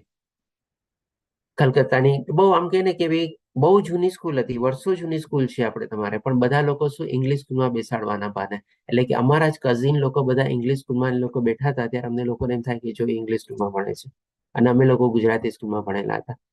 પણ ઘણી વાર પછી જે રીતે જોઈએ ને એ જે કહેવાતી ઇંગ્લિશ સ્કૂલમાં ને બધામાં જે જ્ઞાન મેળવેલું હતું, આજની તારીખમાં એ લોકો બધાની સાથે જો આપણે જસ્ટ ખાલી આમ જોઈએ ને, આપણે કમ્પેરિઝન ન કરવી જોઈએ હાલાકે, પણ એમ એક વિચારીએ ને કે ભાઈ શું હતું મારું બાળપણ, કેવી રીતે એ લોકો બધા હતા, આજે એ લોકો ક્યાં છે, અમે ક્યાં છીએ. તો એક જસ્ટ આમ ખાલી વિચાર કરીએ ને ત્યારે આપણને ખબર પડે કે ના ભાઈ આપણે બધા સદભાગી છીએ. એ લોકો ભલે કહેવાતી એવી ઇંગ્લિશ સ્કૂલોમાં એમાં ભણાવી, પણ શું કર્યું એ લોકોએ. આપણે ઘણી વાર કહીએ ને કે ભાઈ ખોટા માર્ગે જાય, અથવા તો ઉલટી રીતે જાય, અથવા તો ખોટું જ્ઞાન કેળવે, અથવા તો કંઈક એવા સંબંધો બંધાય, બધું આમ કહે ને કે ખોટી રીતે જ બધું આમ તમારે, આપણને એમાં કઈ સાચું દેખાય જ નહીં, સાત્વિક કઈ દેખાય જ નહીં તમારે. તો આજની પણ આપણે જે આધુનિક શિક્ષણ પદ્ધતિ જે છે, આમાં બ્રહ્મચર્યની બદલે આપણે જોઈ શકીએ છીએ કે આવું બધું જ્ઞાન ઘણીવાર આપવામાં આવે છે. કે ભાઈ આજે તો પેલા તો શું છે, બધા બાળકો એટલે વિદ્યાર્થીઓ અને એમાં પણ શું છે બાળકો અને બાળકીઓ બંને અલગ અલગ રીતે આપણે. આજે તો બધું કો એજ્યુકેશન જેવું ને બધું થઈ ગયું છે. અને એમાં પણ હવે જેમ કે આ બધું જે એજ્યુકેશન આપવું જ જોઈએ, ઇવન મા બાપનો પણ એમાં કહે ને કે ભાઈ ઘણી વાર એવો આગ્રહ હોય છે કે ના ભાઈ આ એજ્યુકેશન તો આપવું જ જોઈએ. શેના તરફ નિર્દેશ છે આપ સમજી શકો છો અહીંયા, કે આ રીતે આપણે જે જ્ઞાન શીખવામાં આવે છે એ બધું આપણે કહી શકીએ કે ભાઈ સાચું નથી, ખોટું છે. આપણે તેઓને શાસ્ત્રીય આદેશોમાં વિશ્વાસ નથી. ડેફિનેટલી આ બધું જ્ઞાન, આધ્યાત્મિક જ્ઞાન, આજે તમે જો કોઈ પણ આપણે ડિગ્રી હાસિલ કરીએ છીએ, આપણને ક્યાંય એવો આધ્યાત્મિક જ્ઞાનનું એક સબ્જેક્ટ, એક ચેપ્ટર કે એક પુસ્તક, નાનામાં નાનું, આજે જેમ કે આપણે ઈશોપનિષદ કેટલું નાનું પુસ્તક છે, એક પુસ્તક પણ આપણા સિલેબસમાં કોઈ દી આપણને શીખવામાં આવ્યું હતું? કદાચ થઈ શકે કે અમે લોકો થોડા ઘણા સદભાગી હશે, કારણ કે અમે લોકો જયારે જે ઇતિહાસ ભણતા ને, અમારે એ ઇતિહાસમાં છે ને રામાયણ અને મહાભારતના છે ને 1-2 ચેપ્ટર રહેતા તમારે, અમને શીખવામાં આવતા. અમે લોકોએ સબરીનું આખું ચેપ્ટર વાંચેલું છે, અમે લોકોએ મીરાબાઈનું ચેપ્ટર વાંચેલું છે, પણ આજના તમે સિલેબસમાં તમે જોજો ક્યાંય આવા કોઈ ચેપ્ટર્સ આપણને કોઈ જ્ઞાન આપણને શીખવવામાં આવે છે? તો કે ના, આ બધું હોતું જ નથી જ્ઞાન. પછી ધાર્મિક સિદ્ધાંતો માત્ર નામ અને કીર્તિ ખાતર શીખવવામાં આવે છે, અમલ માટે નહીં. તો આમાં શું છે, જેમ કીધું ને કે એક્સ્ટ્રા ક્યુરિક્યુલર એક્ટિવિટીઝ, એના નામે આજની તારીખમાં આ બધી કહેવાતો જે ઇન્સ્ટિટ્યુશન્સ અથવા જે સ્કૂલો કોલેજો બધું છે ને, ખાલી કહે ને કે ભાઈ નામ માટે એ લોકો આવું આધ્યાત્મિક જ્ઞાન આપે છે, પણ એકચ્યુઅલમાં એ લોકો પ્રેક્ટિકલ નથી શીખવાડતા કઈ. અથવા તો જે છે ને ખાલી પોતાના એક્સ્ટ્રા ક્યુરિક્યુલર એક્ટિવિટીઝમાં ઓપ્શનલ સબ્જેક્ટ તરીકે દેખાડવા માટે રાખી દે કે ભાઈ અમે લોકોએ તો ઓપ્શનલ સબ્જેક્ટ રાખ્યો છે, હવે વિદ્યાર્થી લોકો ઓપ્શનલ સબ્જેક્ટ આધ્યાત્મિક ચૂઝ ન કરે તો અમે શું કરીએ? પણ એ લોકોની પાછળ એ લોકોનો એવો કોઈ ઉદ્દેશ નથી હોતો કે મારા બાળકોને અથવા વિદ્યાર્થીમાં સ્કૂલ કોલેજોમાં જે બાળકો આવે છે એને હું આ ચીજ શીખવાડું હંમેશા. એટલા ઉપર એ લોકોનો સ્ટ્રેસ નથી હોતો, ખાલી કહેવાતું ચીજ હોય છે બસ ખાલી. જીવેશ્વર પ્રભુજીએ લિંક મૂકી દીધી છે, એટેન્ડન્સ લિંક, બધાને વિનંતી એટેન્ડન્સ ભરી દે. વિદ્યાનું શિક્ષણ એવા ગુરુ પાસેથી મેળવવું જોઈએ કે જે સંપૂર્ણ જ્ઞાની, વિવેકપૂર્ણ વિવેક વ્યક્તિ, સંપૂર્ણ આધ્યાત્મિક અનુભૂતિ સાથે અજ્ઞાન રહિત ભૌતિક ભ્રમણાથી અવિચલિત હોય છે. એટલે કે ડેફિનેટલી આપણે આધ્યાત્મિક જ્ઞાન એવા લોકો પાસેથી આપણે કેળવવાની આપણે પ્રયત્ન રાખવો જોઈએ કે જેને આપણને આમાં પોતે પ્રવૃત્ત થયેલા હોય, એટલે કે કહી શકીએ કે આત્મ સાક્ષાત્કાર સુધી આપણે પહોંચેલા હોય. કારણ કે તમે જોજો ચોથા અધ્યાયમાં ભગવાન શ્રી કૃષ્ણ આપણને બતાવે છે કે કેવા ગુરુના શરણે આપણે જવું જોઈએ અને એવા ગુરુના શરણે જઈને એની સેવા કરીને આપણે એની પાસેથી જ્ઞાન પ્રાપ્ત કરવું જોઈએ. અને એની લાયકાત રૂપે પણ ભગવાન શ્રી કૃષ્ણ આપણને બતાવે છે, કારણ કે એ લોકોએ આત્મ સાક્ષાત્કાર કરેલો હોય છે. એટલે કે શ્રેષ્ઠ ગુરુ સ્થિર અથવા સ્થિત પ્રજ્ઞ હોવા જોઈએ. હવે આજની તારીખમાં તમે જોજો, કમ્પેર કરજો, તો આજે જે કહેવાતા આપણા સ્કૂલના ટીચર્સ ને બધા જે હોય છે ને, આપણને આ ગુણ જે અહીંયા કીધું ને કે ધીર અને સ્થિત પ્રજ્ઞ, એ પણ છે ને આપણને જોવા નથી મળતા બહુ. ઘણી વાર તમે જોજો સ્કૂલ કોલેજના ટીચર લોકો હોય, એક કે ને કે આપણે બ્યુટી કોન્ટેસ્ટમાં જતા હોય ને, એટલો બધો મેકઅપ કરીને જતા હોય. પ્રભુ એક્સપ્રેસ લેવલ 2 સ્ટાર્ટ કરવાના છે તો ઓકે પ્રભુજી, આપ જઈ શકો છો. કે ભાઈ એક જાતનું કહે ને કે બ્યુટી કોન્ટેસ્ટમાં જતા હોય ને, એટલો બધો સાજ શણગાર મેકઅપ કરીને જતા હોય, તો આપણે જેમ કહીએ ને કે ભાઈ એના ગુરુને જોઈને શિષ્યો તો આ બધું શીખે ને. આજે માની લ્યો એ આપણે લેડી ટીચર હોય, એ એટલો સાજ શણગાર સજી થજીને મેકઅપ કરીને ગયા હોય, અને એ માની લો બાળકી લોકોને જ આપણને જ્ઞાન આપતો હોય, તો એ લોકો શું સમજે? એ લોકો શું જોવે? એ ટીચરને એમાં સાદગી જોવે, એમાં કઈ સરળતા દેખાતી હોય ને? ન દેખાય. એને તો શું બધો ભપકો દેખાતો હોય. કેવા કલરની અલગ અલગ લિપસ્ટિક લગાડેલી છે, કેવો મેકઅપ કરેલો છે, કેવું આ નેલ અલગ અલગ ટાઈપના ખોટા ખોટા નખ લગાડેલા હોય, આ રીતે બાપરે વાત ન પૂછો, શું શું બધું કરેલું હોય આપણે. અને સ્થિત પ્રજ્ઞ એટલે કે સ્ટેબલ માઇન્ડ, જે ભગવાન શ્રી કૃષ્ણ આપણને બીજા અધ્યાયમાં બતાવે છે ને, સ્થિત પ્રજ્ઞ માણસની વ્યાખ્યા. જેમ કે આમાં જ આપણે સમજાય ને, સરળતા, આત્મસંયમ બધું જે બધું હોવું જોઈએ, આ બધું આજના કહેવાતા આવા ટીચરોમાં આપણને જોવા નથી મળતું. સ્થિત પ્રજ્ઞ જરાક કોઈક એવો માની લ્યો, એવા બધા એના સ્ટુડન્ટમાંથી થોડો ઘણો આધ્યાત્મિક વાળો છે, આવી સ્ટુડન્ટ અથવા બાળકી કોઈક એવી આધ્યાત્મિક છે, જરાક એવો કોઈક એવો પ્રશ્ન એને પૂછી લીધો, પહેલા તો આ ટીચર એનો જવાબ જ ખબર ન હોય, અને વધારે જો એવા પ્રશ્ન પૂછે, તરત પોતે એનું બેલેન્સ ઓફ માઇન્ડ ખોઈ બસે કે ને ભાઈ તને આ સમજાશે નહીં, આ તને નહીં ખબર પડે. આજે જેમ કે એક એક્ઝામ્પલ આપું, આપણે સ્કૂલ કોલેજમાં જઈએ, આપણે જેમ ગુડ મોર્નિંગ આ બધું જે કહીએ છીએ, એની બદલે જો આપણે કોઈને હરે કૃષ્ણ હાથ જોડીને હરે કૃષ્ણ અથવા જય શ્રી કૃષ્ણ કહીએ, આપણે ખોટું કર્યું કહેવાય? ન કહેવાય ને.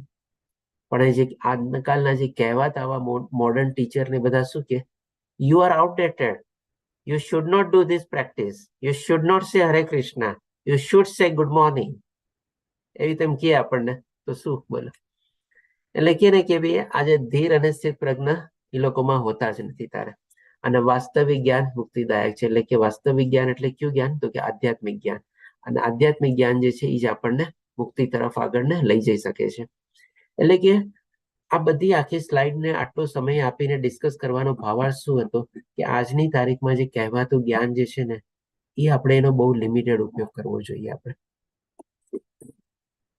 અને આપણા બાળકોને પણ જો આપણે આવી રીતે આપણે આ જ્ઞાનમાં આપણે કેવી રીતે પ્રવોધ કરી શકીએ અથવા કેવી રીતે એને લિમિટેશન્સમાં રાખી શકીએ, તો આપણે સમજી શકીએ ને, તો આપણા માટે પણ બહુ સારું છે.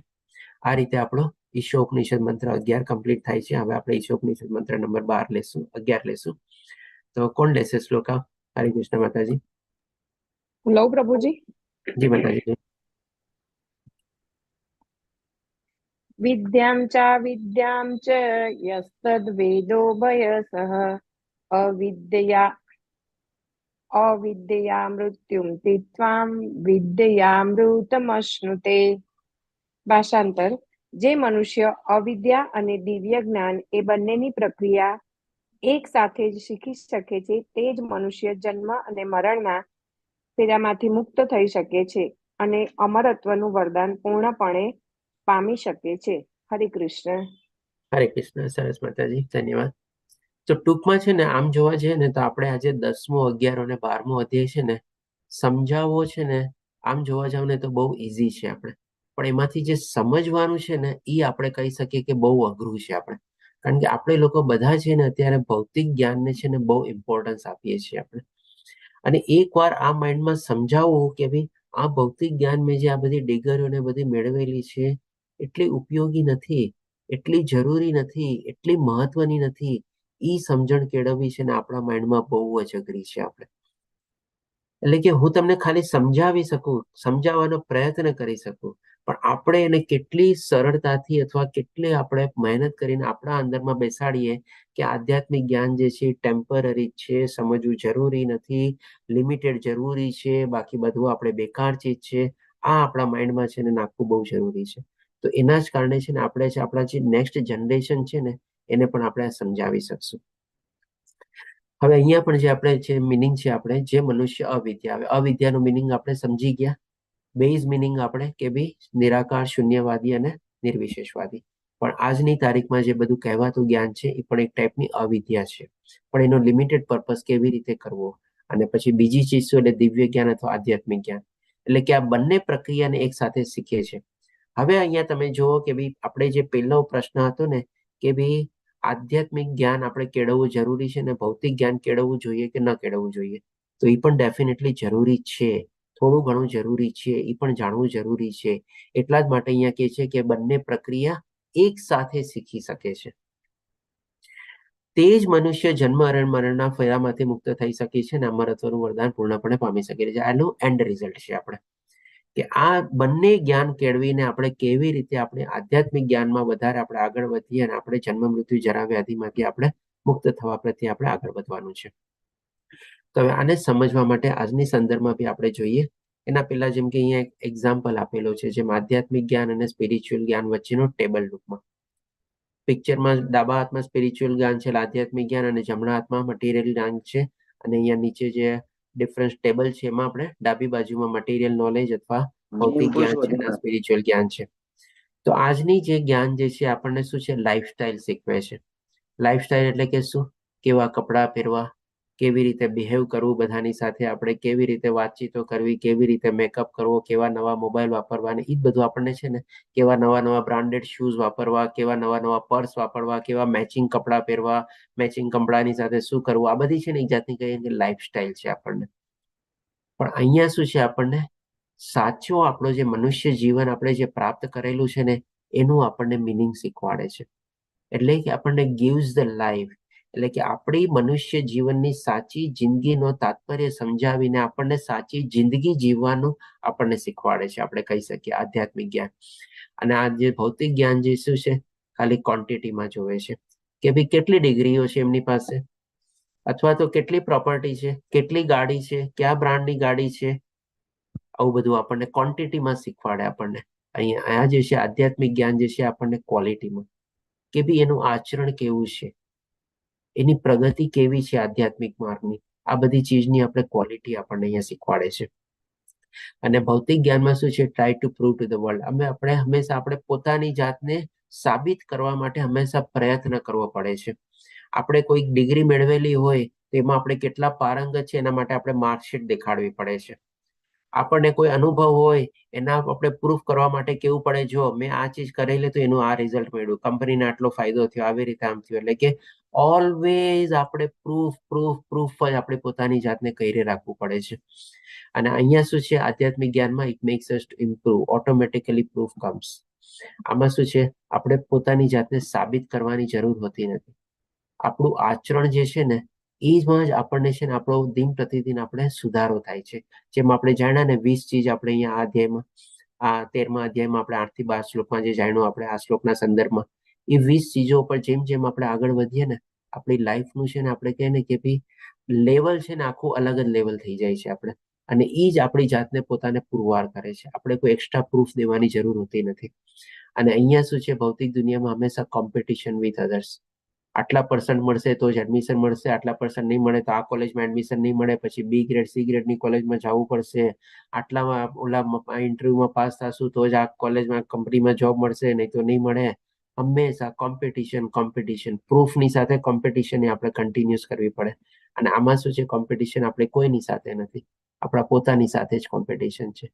આત્મસંયમ આપણે કેળવવાનો છે બસ. અને ગો થ્રુ ધ લાઈફ એટલે કે શું છે કે આપણે છે ને આપણે આવી રીતે આપણે આખી જિંદગી પસાર કરીએ છીએ, કહીએ ને કે જિંદગી કાઢીએ છીએ. આપણે જિંદગીને આપણે છે ને વહાવતા નથી. આપણે હંમેશા આપણે તમે જોજો આવી રીતે જિંદગી જીવતા એક ટાઈમ એવો આવશે ને કે ભાઈ હવે થાકી ગયા, હવે બહુ થઈ ગયું, હવે જરૂર નથી, બસ હવે નથી થતું મારથી, હવે કંટાળી ગયો છું, બસ હવે થાકી ગયો છું. હંમેશા લાઈફમાં આપણે આવો આપણને એક અહેસાસ થશે જ લાઈફમાં. અને અહીંયા શું છે, આપણે દિન પ્રતિદિન છે ને આપણી લાઈફમાં આપણે ઉન્નતિ કરીએ છીએ, વિકાસ કરીએ છીએ, ગ્રો કરીએ છીએ, આપણે આગળ વધીએ છીએ. શેમાં? તો કે આધ્યાત્મિક માર્ગમાં. અને એ આપણા લક્ષ્ય તરફ, ક્યાં? તો કે ભગવાનની પ્રાપ્તિ તરફ આપણે આગળ વધીએ છીએ. કારણ કે આમાં તો બધું અહીંયાનું અહીંયા ખતમ થવાનું છે અને એ આપણે સાથે જ આવવાનું છે. અને અહીંયા શું છે, આજનો જેમ જમાનો છે, ઇન્ફોર્મેશનનો જમાનો છે, ડાટાનો જમાનો છે, કે ભાઈ ઓલાએ શું કર્યું, ઓલાએ કેવી રીતે પ્રાપ્ત કર્યું, હું આમ કેવી રીતે કરું, હું કેવી રીતે કરું. બધા હંમેશા ડાટા જ કેપ્ચર કરવાના. બેંક બેલેન્સ કેટલી છે, રિટાયરમેન્ટ કોર્પસ કેટલો બન્યો છે, હજી મારે કેટલી મહેનત કરવાની છે, બધી જગ્યાએ ડાટા ડાટા ડાટા બધી જગ્યાએ યુઝ થાય છે. આપણે ઇવન આપણા મોબાઈલમાં બી ડાટા. અને અહીંયા શું છે, આપણું આખું જીવનનું પરિવર્તન થાય છે, ટ્રાન્સફોર્મેશન થાય છે. Victory should bring humility. આપણે હંમેશા આવી રીતે આપણા જીવનનું આપણે વર્તન કરીએ છીએ અને જીવનમાં આપણે ચેન્જીસ લાવી શકીએ છીએ. અને આમાં હંમેશા આપણે પેશનમાં જીવીએ છીએ. પેશન એટલે કે કયા ગુણનું નામ છે આપણે ઇંગ્લિશમાં? હરે કૃષ્ણ. પેશન કોને કહેવાય? પેશન એટલે કયો ગુણ? 3 ગુણોમાંથી ઇંગ્લિશમાં?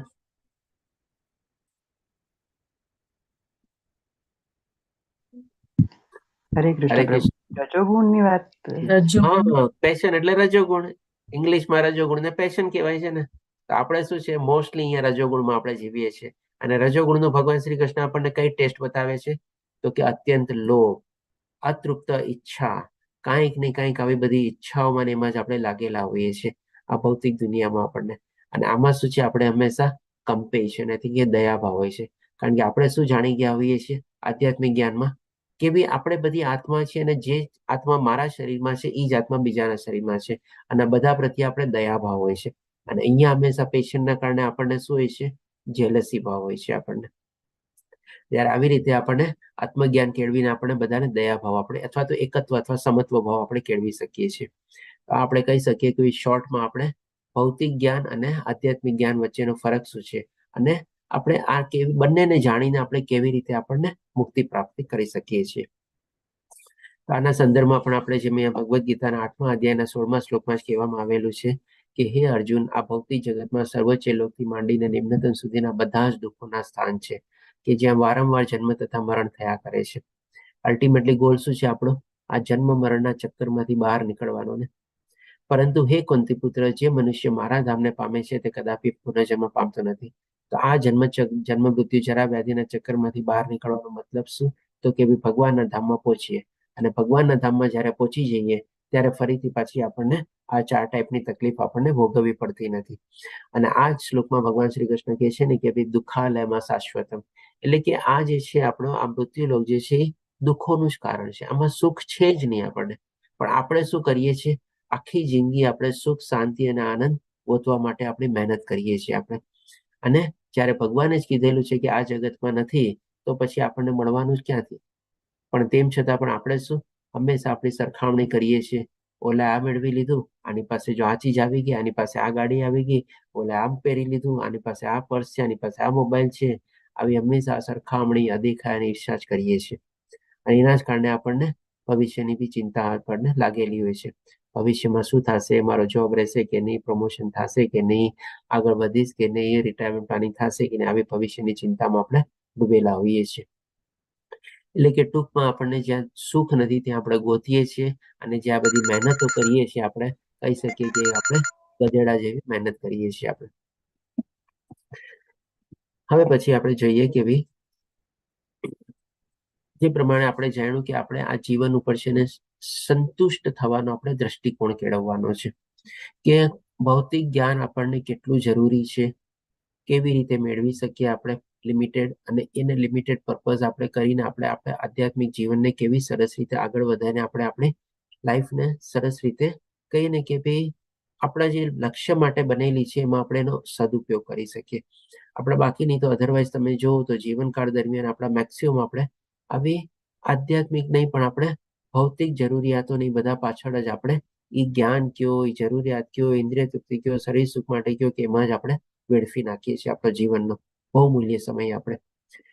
એટલે કે વિશ્વની તકલીફો આપણને યાદ અપાવે છે કે આપણે વિદ્યાની પ્રક્રિયામાં વ્યસ્ત રહેવું જોઈએ. ડેફિનેટલી આજની તારીખમાં ઘણી બધી એવી તકલીફો આપણે જોઈએ છીએ કે જેથી કરીને આપણને જરૂરી લાગે છે કે ભાઈ આપણને આ બધી કહેવાતી ભૌતિક જ્ઞાનમાં આપણે પ્રવૃત્ત થવું જોઈએ. થોડું ઘણું આપણે આજીવિકા માટે આપણે ડિગ્રી મેળવવી જોઈએ, એ પ્રમાણે આજીવિકા રડીએ આપણે. થોડું ઘણું આપણે ફેમિલી છે એ બધાને આપણે પાળીએ પોષીએ, એ લોકોનું વર્ગ આપણે આગળ વધારીએ, અને આ બધામાં આપણને જરૂરી લાગે છે. એટલે કે સકારાત્મક પ્રત્યક્ષ જ્ઞાન અને નકારાત્મક બંને હોવા જોઈએ. આના ઉદાહરણ તરીકે આપણે જોઈએ કે ભાઈ વિચારો છે કે ભાઈ જે જીવન ખરાબ છે તો તમે તેને નકારવાનું શરૂ કરશો અને એક વ્યક્તિત્વવાદી તરીકે સમાપ્ત થશો. એટલે કે આને સમજવા માટે આપણે શું છે કે જેમ કે માની લો ઘણા લોકોની લાઈફમાં બહુ પ્રોબ્લેમ આવ્યા હોય, બહુ ડિફિકલ્ટી હોય, બહુ દુઃખ હોય, કોઈક એવી બીમારી આવી હોય, કોઈક એવી કોઈ પ્રોબ્લેમ આવી હોય, એટલે એ શું છે લાઈફથી થાકી જાય, કંટાળી જાય અને હંમેશા શું કે આ લાઈફ તો બેકાર છે, આ લાઈફમાં કાંઈ સાચું નથી, કાંઈ તથ્ય નથી, બેકાર લાઈફ હું જીવું છું, મારી લાઈફ બેકાર ગઈ. એટલે કે આવી રીતે જો નકારાત્મક ભાવ રીતે પોતાની લાઈફને જીવે તો ડેફિનેટલી એને એ પ્રમાણે જ રિઝલ્ટ મળવાનું છે.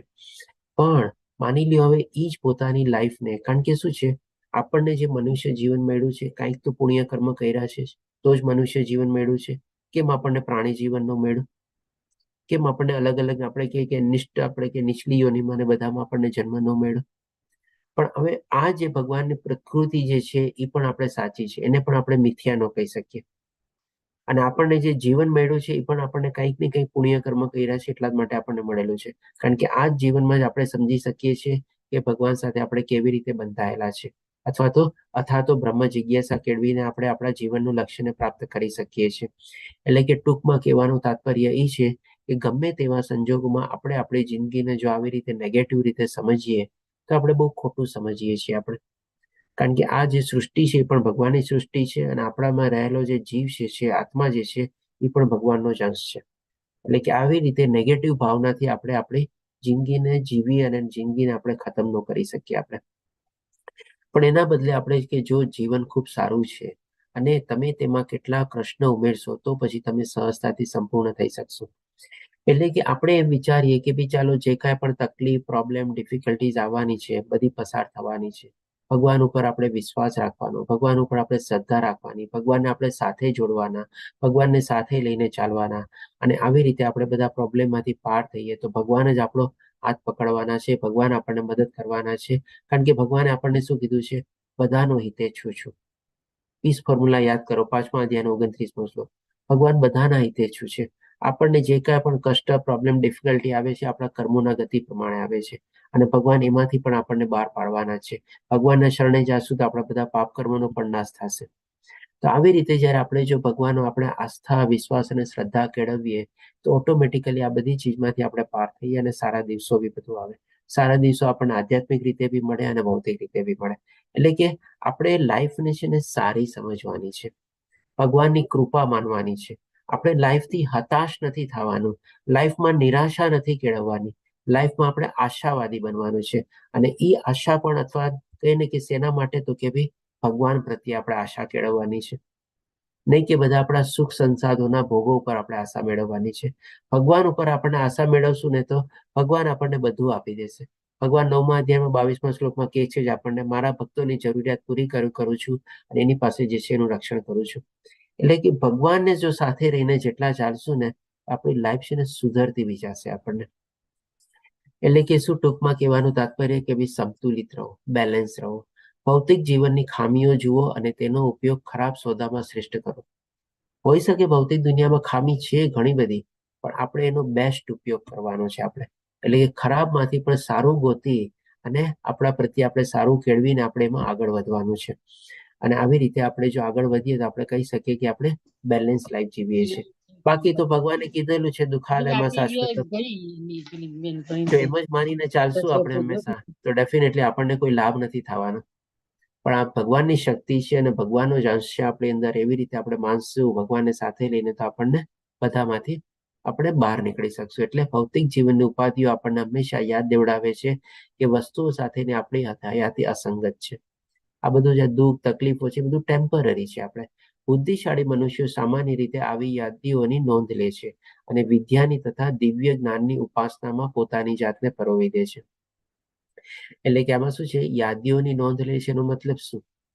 કે બુદ્ધિશાળી મનુષ્ય એટલે કે બુદ્ધિશાળી મનુષ્ય શું કરે છે, પોતાની જિંદગીમાં આવા જે કાંઈ પણ વિપત્તિઓ, પ્રોબ્લેમ, ડિફિકલ્ટીઝ આવ્યા હોય ને એની નોંધ લઈને છે ને, એનો નોંધ લેવાનો મતલબ શું, એમાંથી શીખ લે છે, એમાંથી જ્ઞાન લઈએ છીએ આપણે, એમાંથી અનુભવ લઈએ છીએ આપણે, અને એવી રીતે એને નોંધીને પોતે વિદ્યાની અથવા દિવ્ય જ્ઞાનની ઉપાસનામાં લાગી જાય છે.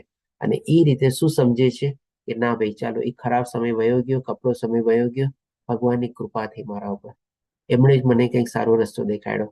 અને એવી રીતે આસ્તે આસ્તે કરીને પોતે આધ્યાત્મિક માર્ગમાં ઓર આગળ વધે છે. તો અહીંયા આપણે આ જિંદગીમાં આપણે બેલેન્સ કેવી રીતે કેળવવું, એક પિક્ચર આપેલું છે. જેમ કે અલગ અલગ આપણે જેમ કે કેટલી 1, 2, 3, 4, 5, 8 ચીજો અહીંયા દેખાડેલી છે. તો આપણા જીવનના છે ને અલગ અલગ તબક્કામાં છે ને 8 ચીજો છે ને જરૂરી હોય છે. હવે એની માત્રા છે ને આપણે વધઘટ કરવાની હોય છે. આપણે જેમ કે માની લો આપણે બાળક હોઈએ, આપણે ત્યારે બાળક હોઈએ ત્યારે આપણને કઈ ચીજમાં વધારે ઇન્ટરેસ્ટ હોય? હરે કૃષ્ણ. રમવામાં, એટલે કે શું, પ્લેઝરમાં ઇન્ટરેસ્ટ હોય છે. અને સાથે સાથે થોડું આપણે થોડું 2-3 ચીજ કોમ્બિનેશનમાં લઈએ. એવું જરૂર નથી કે ખાલી એને પ્લેઝરમાં જ ઇન્ટરેસ્ટ હોય છે. વધારે ને પછી હજી શેમાં ઇન્ટરેસ્ટ હોય છે બાળકને? આપણે થોડું 5 વર્ષથી ઉપરનું બાળક લઈએ, માની લો 5 થી 11 વર્ષનું, જે ટીનેજરમાં એન્ટર નથી થયું. કઈ ચીજમાં ઇમ્પોર્ટન્સ? નવું જાણવા માટેનો ઇન્ટરેસ્ટ હોય. નવું જાણવા માટે, એટલે કે ચાલો માની લો થોડું ઘણું આપણે મટીરિયલ લઈ લઈએ. અને હજી એક બીજું ચીજ એના કરતા પણ વધારે ને શું ઇમ્પોર્ટન્સ હોય? તમે જોજો નાનું બાળક શું, ચોકલેટ અને બધું. ઇમોશનલ. હા, ઇમોશનલ.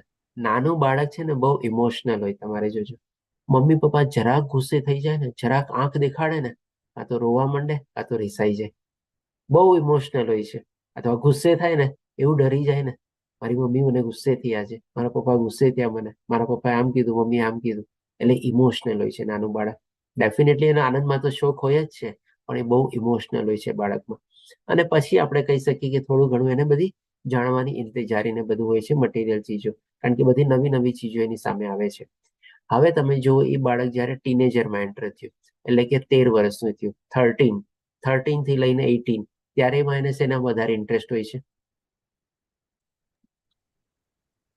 ફિઝિકલ, ફ્રેન્ડ્સ સાથે. બરોબર, એટલે કે સોશિયલ.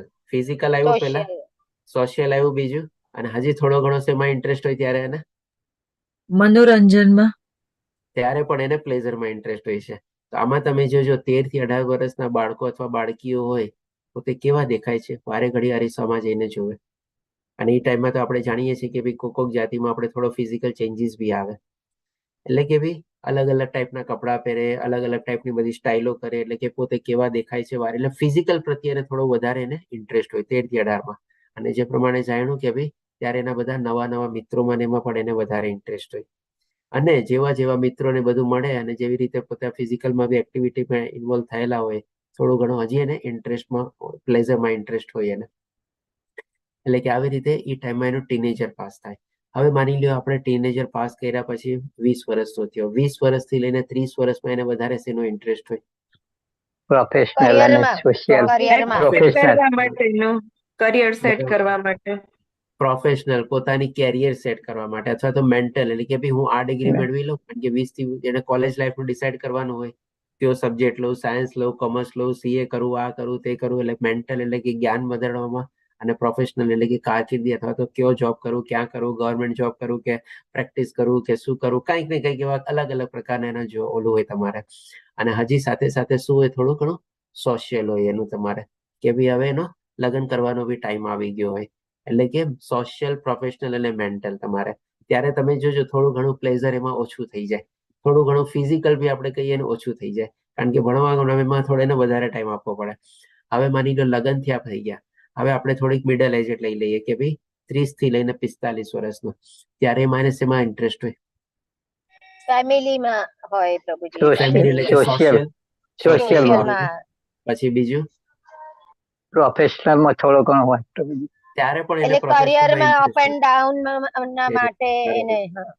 બરોબર, એકદમ 30 થી 45 વર્ષમાં. અને હવે જોજો આ ટાઈમમાં ફરીથી પાછો એને છે ને ઇમોશનલમાં ઇન્ટરેસ્ટ આવે. શું કામે? કારણ કે એના બાળકો હોય, એને પત્ની હોય. એટલે કે સોશિયલ ઇન્ટરેસ્ટ થયો, ફ્રેન્ડ સર્કલ ને બધું સાથે સાથે, પણ એની ઘરમાં એની પત્ની આવી ગઈ છે, એને પ્રેમ કરવાનો છે, એના બાળકો થયા છે, એને પ્રેમ કરવાનો છે, એટલે ફરીથી પાછો ઇમોશનલ થાય. અને સાથે સાથે એનું પ્રોફેશનલ ને કેરિયર બી હોય, કારણ કે આ પીક પીરિયડ હોય, તમારે 30 થી 45 વર્ષમાં એને કેળવવાનું હોય. હવે 45 એટલે કે 50 વર્ષ પછીની આપણે લાઈફ લઈએ, ત્યારે હવે માણસે શેમાં ઇન્ટરેસ્ટ હોય વધારે? સ્પિરિચ્યુઅલ અને હેલ્થ. હા, તમે જોજો ફરીથી પાછો એને છે ને ફિઝિકલમાં ઇન્ટરેસ્ટ જાય. જ્યારે 13 થી 18 એને વધારે ઇન્ટરેસ્ટ હતો ને, એવો જ ઇન્ટરેસ્ટ ફરીથી ફિઝિકલમાં જાય. પણ અત્યારે બીજો ઇન્ટરેસ્ટ હોય, અત્યારે એને પોતાના શરીરની કાળજી રાખવા માટેનો ઇન્ટરેસ્ટ હોય. ત્યારે ફિઝિકલ ઇન્ટરેસ્ટ શું, પોતે કેવો દેખાય છે અથવા કેવી દેખાય છે એમાં ઇન્ટરેસ્ટ હોય. અને હવે ના ભાઈ, મારે આ ખાવું જોઈએ, મારા શરીરને આ નથી થતું, મારે આ પ્રોબ્લેમ છે, ઓલો છે, એટલે કે પોતાની શરીરની કાળજી બહુ રાખે. મારે કોઈના ઉપર ડિપેન્ડન્ટ નથી થવું, વધારે મારે આવી રીતે સ્વાસ્થ્યપૂર્વક જીવન જીવવું છે, એટલે કે સ્પિરિચ્યુઅલ અને ફિઝિકલ. એટલે કે ટૂંકમાં આપણે જોઈ શકીએ છીએ કે જેમ જેમ માણસના જીવન તબક્કા ચેન્જ થાય, ઉંમર પ્રમાણે આગળ વધે, એની લાઈફમાં છે ને પ્રાયોરિટીઝ છે ને બધી ચેન્જ થતી રહે છે. એટલે કે શું છે, આપણે આપણી લાઈફમાં જો આવી રીતે બેલેન્સ લાઈફ જીવવી હોય ને આપણે, એટલે કે આપણે કહી શકીએ ને કે ભાઈ સંતુલિત રહેવાનું, એટલે બેલેન્સ લાઈફ જીવવાનું જો આપણે હોય ને, આ બધી 8 ચીજને છે ને આપણું એક પ્રાયોરિટી લિસ્ટ બનાવી લેવું જોઈએ કે આ લાઈફના આ તબક્કામાં મારા માટે આ પહેલી પ્રાયોરિટી, આ બીજી, આ ત્રીજી. હવે એનો ક્રમ છે ને ઉપર નીચે સમય પ્રમાણે થઈ શકે. ઘણા લોકો તમે જોજો દર વર્ષે જેમ કે જાન્યુઆરી મહિનો આવે ને, એક પ્રાયોરિટી લિસ્ટ પોતાનું બનાવે. આ આખું વર્ષ મારે છે ને આ ચીજ પ્રાયોરિટી એને ફોલો કરવી છે. અને એ પ્રાયોરિટી પ્રમાણે પોતાની લાઈફ જીવે ને, તો છે ને બેલેન્સ લાઈફ જીવી શકે. હું નથી કહેતો કે ભાઈ આપણે આપણા પણ લાઈફમાં ગોલ નો અચીવ કરવા જોઈએ, લાઈફમાં ગોલ ન હોવા જોઈએ, બધા ગોલ હોવા જોઈએ. પણ એ ગોલ પણ છે ને આપણે સ્પિરિચ્યુઅલ ગોલ કેટલા, મારા મટીરિયલ ગોલ કેટલા, એ બંનેમાં જો વિભાજિત કરી દઈએ ને તો આપણને ફાયદો થાય. જેમ કે હોઈ શકે કે નાનપણમાં 20, 25, 30 વર્ષમાં 16 માળા ન કરી શકતો હોય, બરાબર છે, 4 માળા, બરોબર, 4 માળાનો ગોલ બનાવો. 50 વર્ષ પછી હવે એનો ગોલ શું, 16 માળાનો ગોલ બનાવો. બસ એવી રીતે ચેન્જ કરવાની આપણી લાઈફમાં પ્રાયોરિટીઝ.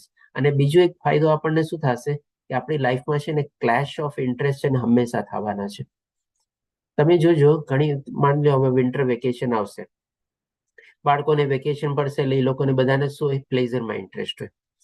માની લો એ જ ટાઈમમાં આપણી લાઈફમાં એક આપણે પ્રોજેક્ટ આવ્યો, આપણી કંપની કે ભાઈ આ પ્રોજેક્ટ ઉપર જો તું મને 2 મહિના થોડું ઘણું એક્સ્ટ્રા અવર્સ આપીને કામ કરી દઈશ તો તને આ પ્રોફેશનલ પ્રમોશન મળશે, આવી રીતે તને થશે ને એવી રીતે થશે. એટલે કે આપણી પાસે એક ઓપોર્ચ્યુનિટી આવી. હવે પ્લેઝર અને પ્રોફેશનલ વચ્ચે ત્યારે ક્લેશ થયો, આપણે બંને વચ્ચે. આપણે તરત શું છે, તરત આપણે પોકેટમાંથી એલું પ્રાયોરિટી લિસ્ટ કાઢવાનું, પ્રોફેશનલ પહેલા છે કે પ્લેઝર પહેલા છે?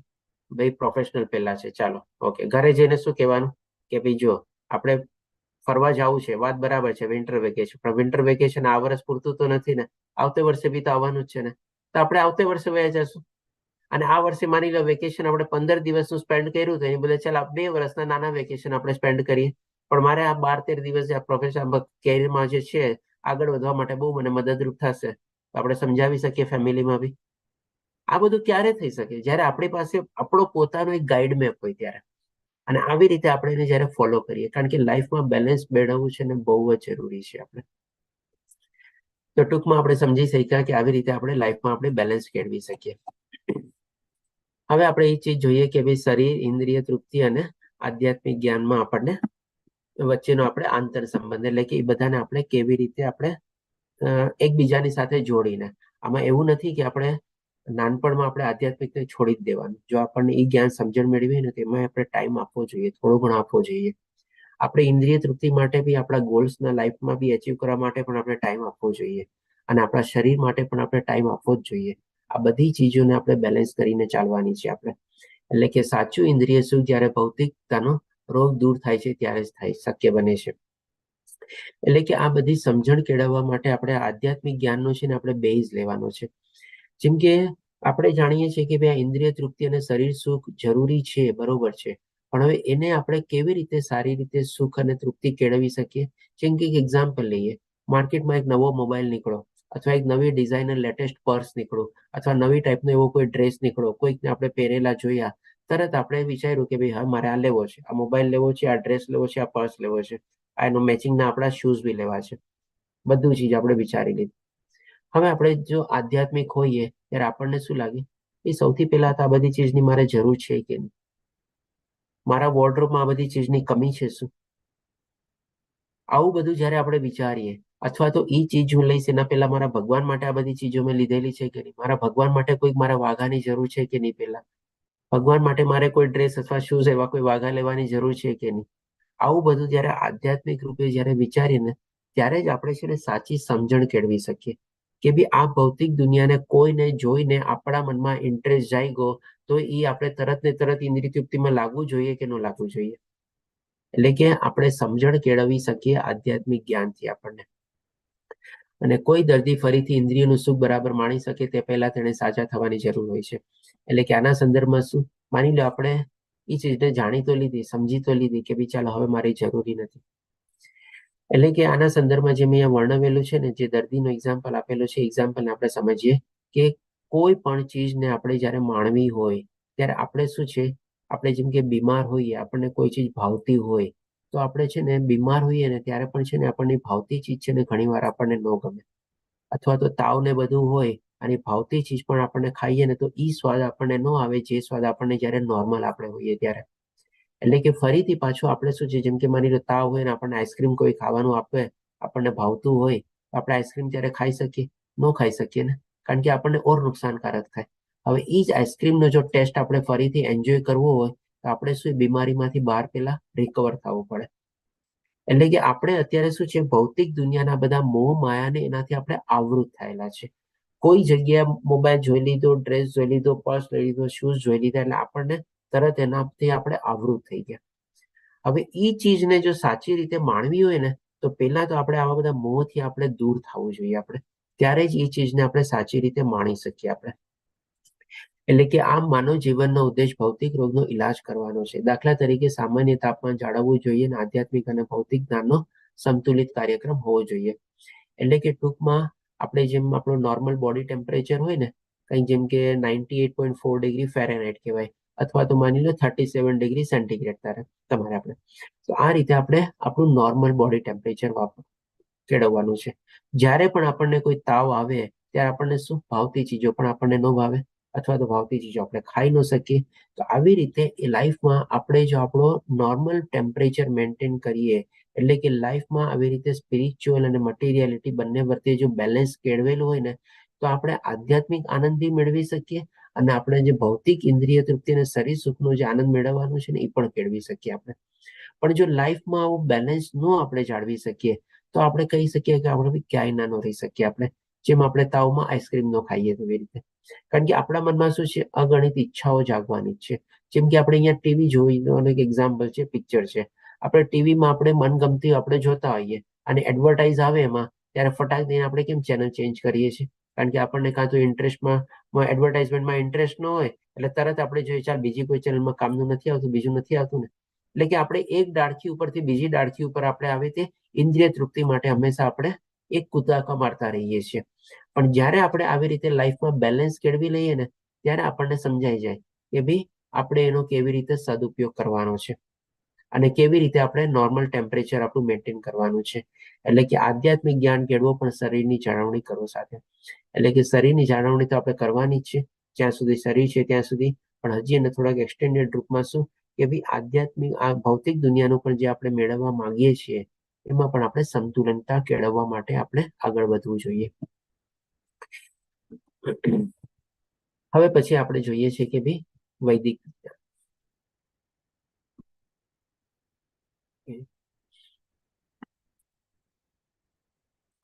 તો આ જે સંતુલન કેળવવા માટે આપણે થોડું ઘણું શું છે ડિસિપ્લિન પાડવી જોઈએ, એટલે કે નિયમ પાડવા જોઈએ. એટલે કે વેદોમાં કહ્યું છે કે ઇન્દ્રિય સુખ માનવીની પ્રવૃત્તિઓને વ્યાધિગ્રસ્ત બનાવે છે. જેમ આપણે જાણ્યું કે એક ડાળીમાંથી બીજા ડાળીમાં નહીં. આ યાદ કરેલો 15મો અધ્યાય આપણે પુરુષોત્તમ યોગ લેતા હતા ત્યારનો હતો આપણે. તેને મુક્તિના પદ્ધતિ હેઠળ નિયંત્રણ કરવામાં આવે છે. આ પદ્ધતિ 4 વિભાગમાં જોવા મળે છે: ધર્મ, અર્થ, કામ અને મોક્ષ. એટલે કે જો આવી રીતે આપણે આપણી લાઈફમાં બેલેન્સ લાઈફ જીવવી હોય તો આપણે જેમ કે અહીંયા કહીએ ને કે મનુષ્ય જીવનને આપણે આ 4 રીતે આપણે વિભાજિત કરી શકીએ છીએ: ધર્મ, અર્થ, કામ અને મોક્ષ. અને એની સાથે સાથે આપણા વર્ણાશ્રમ પણ જોડાયેલા છે. વર્ણ એટલે કે ભાઈ આપણે કે ભાઈ બ્રહ્મચર્ય એટલે કે ધર્મનું પાલન ને બધું કરવાનું 1 થી 25 વર્ષની અંદર. ધર્મનું પાલનનો મતલબ શું છે કે ભાઈ આપણે આ બધું જ્ઞાન મેળવવાની પણ થોડી ઘણી કોશિશ કરવાની, સાથે સાથે આપણા ભૌતિક જ્ઞાન મેળવવાની કોશિશ કરવાની, અને બ્રહ્મચર્યનું પાલન કરીને આપણો જે સ્વધર્મ છે એ પણ આપણે નિભાવવાનો. પછી અર્થ એટલે કે આપણે કેરિયર એટલે કે ગૃહસ્થ જીવન આવી જાય છે. આ જીવનમાં આપણે શું છે, આપણા બાળકો, પત્ની, એ બધા પ્રત્યે આપણા સોશિયલ સર્કલ, એ બધા સાથે પણ આપણે રહેવાનું, આપણે કેરિયર પાથને પણ આપણે આગળ વધારવાનો, સારી એવી ઇન્કમ બી કરવાની, એમાં બી આપણે આગળ વધવાનું, અને સાથે સાથે આપણે થોડું ઘણું આપણે કહી શકીએ બી આધ્યાત્મિક માર્ગમાં બી આપણે આગળ વધવાનું છે. અને પછી આવે છે કામ એટલે કે ઈચ્છાઓ, એટલે કે 50 વર્ષથી પછીની ઉંમર, આપણે જે આપણે કહી શકીએ કે વનપ્રસ્થ. એટલે કે આમાં શું છે, આપણે કામ ઉપર છે ને આપણે કાબુ મેળવવાનો છે. કામનો મતલબ શું અહીંયા કે ભાઈ આપણે અલગ અલગ ટાઈપની બધી ઈચ્છાઓ નથી કેળવવાની, અથવા તો એવી રીતે ટાઈપનું શરીર સુખમાં હજી પણ જે આપણે ગ્રસ્ત જીવનમાં આપણે પ્રવૃત્ત રહેલા હોઈએ શરીર સુખ મેળવવા માટે, એવું જ શરીર સુખ આપણે હવે આગળ આપણા વનપ્રસ્થમાં મેળવવા માટે આપણે આગળ નથી વધવાનું. પણ આમાં જેમ કામ એટલે કે શું, ઈચ્છાઓ, કાયા ઉપર, કંચન ઉપર અને કીર્તિ ઉપર, આ ચારેય ક જે છે ને એના ઉપર આપણે સંયમ મેળવવાનો છે આપણે. અને એ રીતે સંયમ કરીને જો આપણે સંન્યાસ આશ્રમ કેળવી શકીએ, અથવા તો 75 વર્ષની ઉપર પણ આપણે જો આગળ વધી શકીએ, તો એમાં આપણે જીવનનો એકમાત્ર લક્ષ્ય પછી આપણો હોવો જોઈએ કે ભાઈ હવે ભગવાનની પ્રાપ્તિ. હવે આ સ્ટેજ એવું છે આપણે લાઈફમાં કહીને પહોંચી ગયા હોઈએ આપણે, કારણ કે આજની તારીખમાં આયુષ્ય બહુ ઓછું થતું જાય છે. આપણે કહીએ ને કે આ સ્ટેજમાં ફરીથી છે આપણો કોઈ આપણે લક્ષ્ય હોવું જ ન જોઈએ. પણ આજની તારીખમાં આપણને ઘણા લોકોમાં શું જોવા મળે છે, હજી એના પરિવારજનોમાં એને લાગણી હોય છે, હજી એમાં જીવ અટકેલો હોય છે, મારા ગયા પછી શું થશે. અને ક્યારેક માની લો એવી રીતે પરિવારજનોમાંથી એને વૈરાગ્ય કેળવેલું હોય છે ને, તો સામાજિક રીતે એ લોકો છે ને ઓર પ્રવૃત્ત થઈ જઈએ છે. કેવી રીતે, તો કે એ લોકો માની લો કોઈ સમાજમાં કોઈ હોદ્દો સંભાળતા હોય, એટલે કે એ પ્રત્યે એને પછી આસક્તિ જાગી જાય છે. મારા ગયા પછી આ સંસ્થાનું શું થશે, મારા ગયા પછી આ કોણ સંભાળશે બધું. એટલે કે આવી ટાઈપનો કંઈક ને કંઈક એકમાંથી બીજી ચીજમાં એ લોકોને આસક્તિ જાગતી જાય છે. જેમાં આપણે ભરત મહારાજનું એક્ઝામ્પલ હતો ને, ગયા હતા જંગલમાં આપણે ભગવાનની સાધના પ્રાપ્તિ કરવા માટે, પણ ત્યાં હિરણમાં જીવ લાગી ગયો એનો.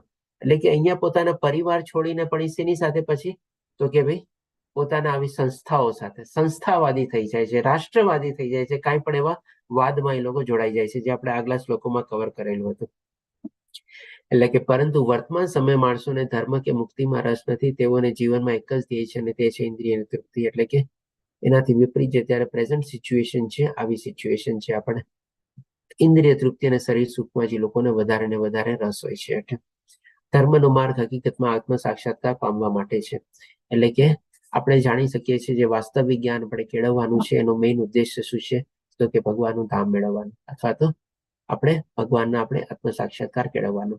તો આ રીતે આપણો 11મો અધ્યાય 11મો ઈશોપનિષદનો મંત્ર કવર થાય છે. આપણે હવે આપણે છેલ્લો મંત્ર લેશું, 12મો મંત્ર. આ 12મો મંત્ર તો આપણે કહી શકીએ કે બહુ જ સહેલો છે આપણે, અને થોડા ઘણા આપણે ઘણું ઘણું એમાં સમજી બી ગયા છીએ. આપણે ભગવદ્ ગીતાના આપણે લેવલ 1 અને લેવલ 2 જે પ્રમાણે કમ્પ્લીટ કર્યું છે પ્રમાણે, કારણ કે આ શ્લોકનો મેઇન આપણે સંદર્ભ બધું આપણે એ જ બધા શ્લોકના કનેક્શનના સંદર્ભમાં આપણે સમજશું. હરે કૃષ્ણ. કોણ લે છે મંત્ર? લઈ લઉં પ્રભુજી. જય માતાજી. લ્યો ને.